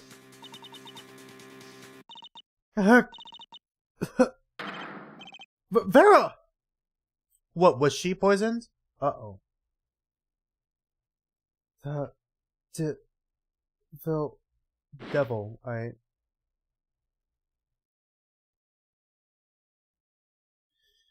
Yeah. Defendant Vera Misham. Condition unconscious. Examiner's diagnosis. Acute equine poisoning. Ah, fucking course. She was poisoned. All part of my plan, says fucking other Gavin. While he's just twiddling his fingers in fucking prison. This ends the recording of the trial for the murder of Drew Misham. Vera Misham was, during the trial, poisoned by an unknown assailant. The dosage was just under the lethal amount, sparing the defendant's life. She is currently in intensive care, and is not to be disturbed for any reason. A very simple case at first glance, until it finally began to show its true colors. The long road to the truth takes us to the record of another trial. Yep, here we go. In some ways, that was the starting point of it all. My god, is that young Gavin? And that is where we must go. To find the whole truth.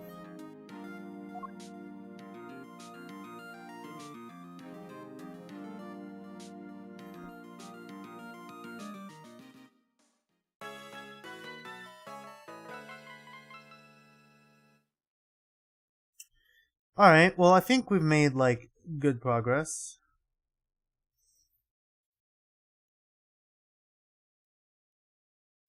I'm just checking something real quick.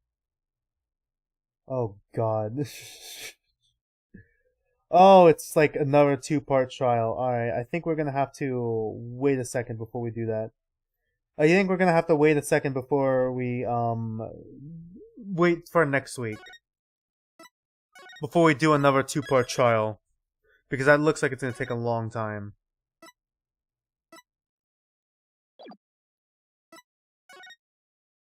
Although it is pretty interesting. I can't wait to see what happened 7 years ago. That does interest me a lot. A really good way to cliffhang the whole thing. Characters in this game's designs have definitely gotten crazier. And more zany. As well as a little bit of the story. Like, holy fucking shit. They just keep mentioning the goddamn panties, but still. I actually really like where the game is going, in all honesty. I'm really excited. I'm a little nervous because it could all go to shit. I never hear anyone talk about Apollo Justice. My hope is that it's like, it just ends up being an okay game rather than, like, you know, a great game like the original Trilogy was. Great games, like it's a good game. Right now, I don't think it's bad, but like it's pretty meh. Nothing really getting me too hyped up yet. Still, my guess is that somehow fucking Gavin's older brother, he's the older brother, right? Gavin's older brother, Virgil Gavin, because I don't remember his real first name, probably has something to do with all of this, right? Maybe he's the real killer. And then he's about to get fucking tried again while in prison. Just adds more years to his sentence. Fuck. Anyways. I don't know what the hell's gonna happen 7 years later. All I know is that probably, I don't know who the defendant would be. It's either the defendant or the victim will end up being Trucy's dad. And then from that case, Phoenix takes care of Trucy because of circumstances, because of the forgery of evidence, and then it screws over the whole trial. Other than that, not much I can really add. I can't really think of anything else to add on to that. Before I end the stream, I think I mentioned this during break, but I'll mention it once again. Go ahead and vote on this poll. I'm gonna be closing it this Friday, the 22nd at noon, and I'll probably announce it a little bit later. The next day, I'm probably gonna be back at home, so I'm not sure if I'm gonna be streaming immediately the next day, because I still need to like readjust the stream, and I also don't know what the hell is gonna happen on Saturday. I would like to be able to stream on Saturday, but the stream quality is gonna be a little lower because my Wi-Fi at home, because it's spring break, is gonna be a little worse than what it is here. But the plan is to right now finish DMC Devil May Cry, and depending on if you guys vote for me to play the DLC, we might start the DLC and then finish it the following week. If not, then we'll probably just end the stream with the 2 boss fights and then maybe watch a video, so that the stream is like an hour and a half long, because like minimum I usually want 3 hours, but if I'm gonna do a stream and then it ends up being shorter than 3 hours, hour and a half at least. Go ahead and get your votes in though, because like we might skip the DMC 5 after we finish DMC Devil May Cry, or we could start Subject 9 because we've been delaying the flight on that for a while now. What else? If you're interested in my fanfiction Phantophobia, it's in the description below. I updated it one last time before putting it on hiatus because I want to take a break from the fanfiction, and I also want to wait for the final chapter for Your Turn to Die to come out before I finish off writing it. I might work on a different project, but that probably won't be announced. I probably won't announce what I'm working on until like summertime. I may not even start working on it until summertime. I might do like some minor. I've been messing around with a couple ideas, like a ReZero, Two Kinds crossover fanfiction, as well as like a couple of original works that involve like, you know, the death game genre once again. Something that takes inspiration from Zero Escape. But yeah, I haven't gone too deep and I haven't, you know, committed to any project yet. So yeah, other than that, not much I can really add. Thanks for watching. Thanks for being here with me. And I'll see you guys next week for more DMC Devil May Cry, hopefully on Saturday. And then Sunday, I'm not sure if we're going to be finishing it. I'm not going to announce anything yet, because it's like another 2-part trial. Then I'm assuming it's another investigation, and then another 2-part trial, because this is the finale. And depending on how long it takes, it might actually be a few more weeks. It might be another 2 weeks instead of 1 more week. I'd like for it to be 1 more week, but it might be 2 more weeks for Ace Attorney. So yeah, once again, other than that, not much as I can really add. Thanks for watching. Thanks for being here with me, dudes.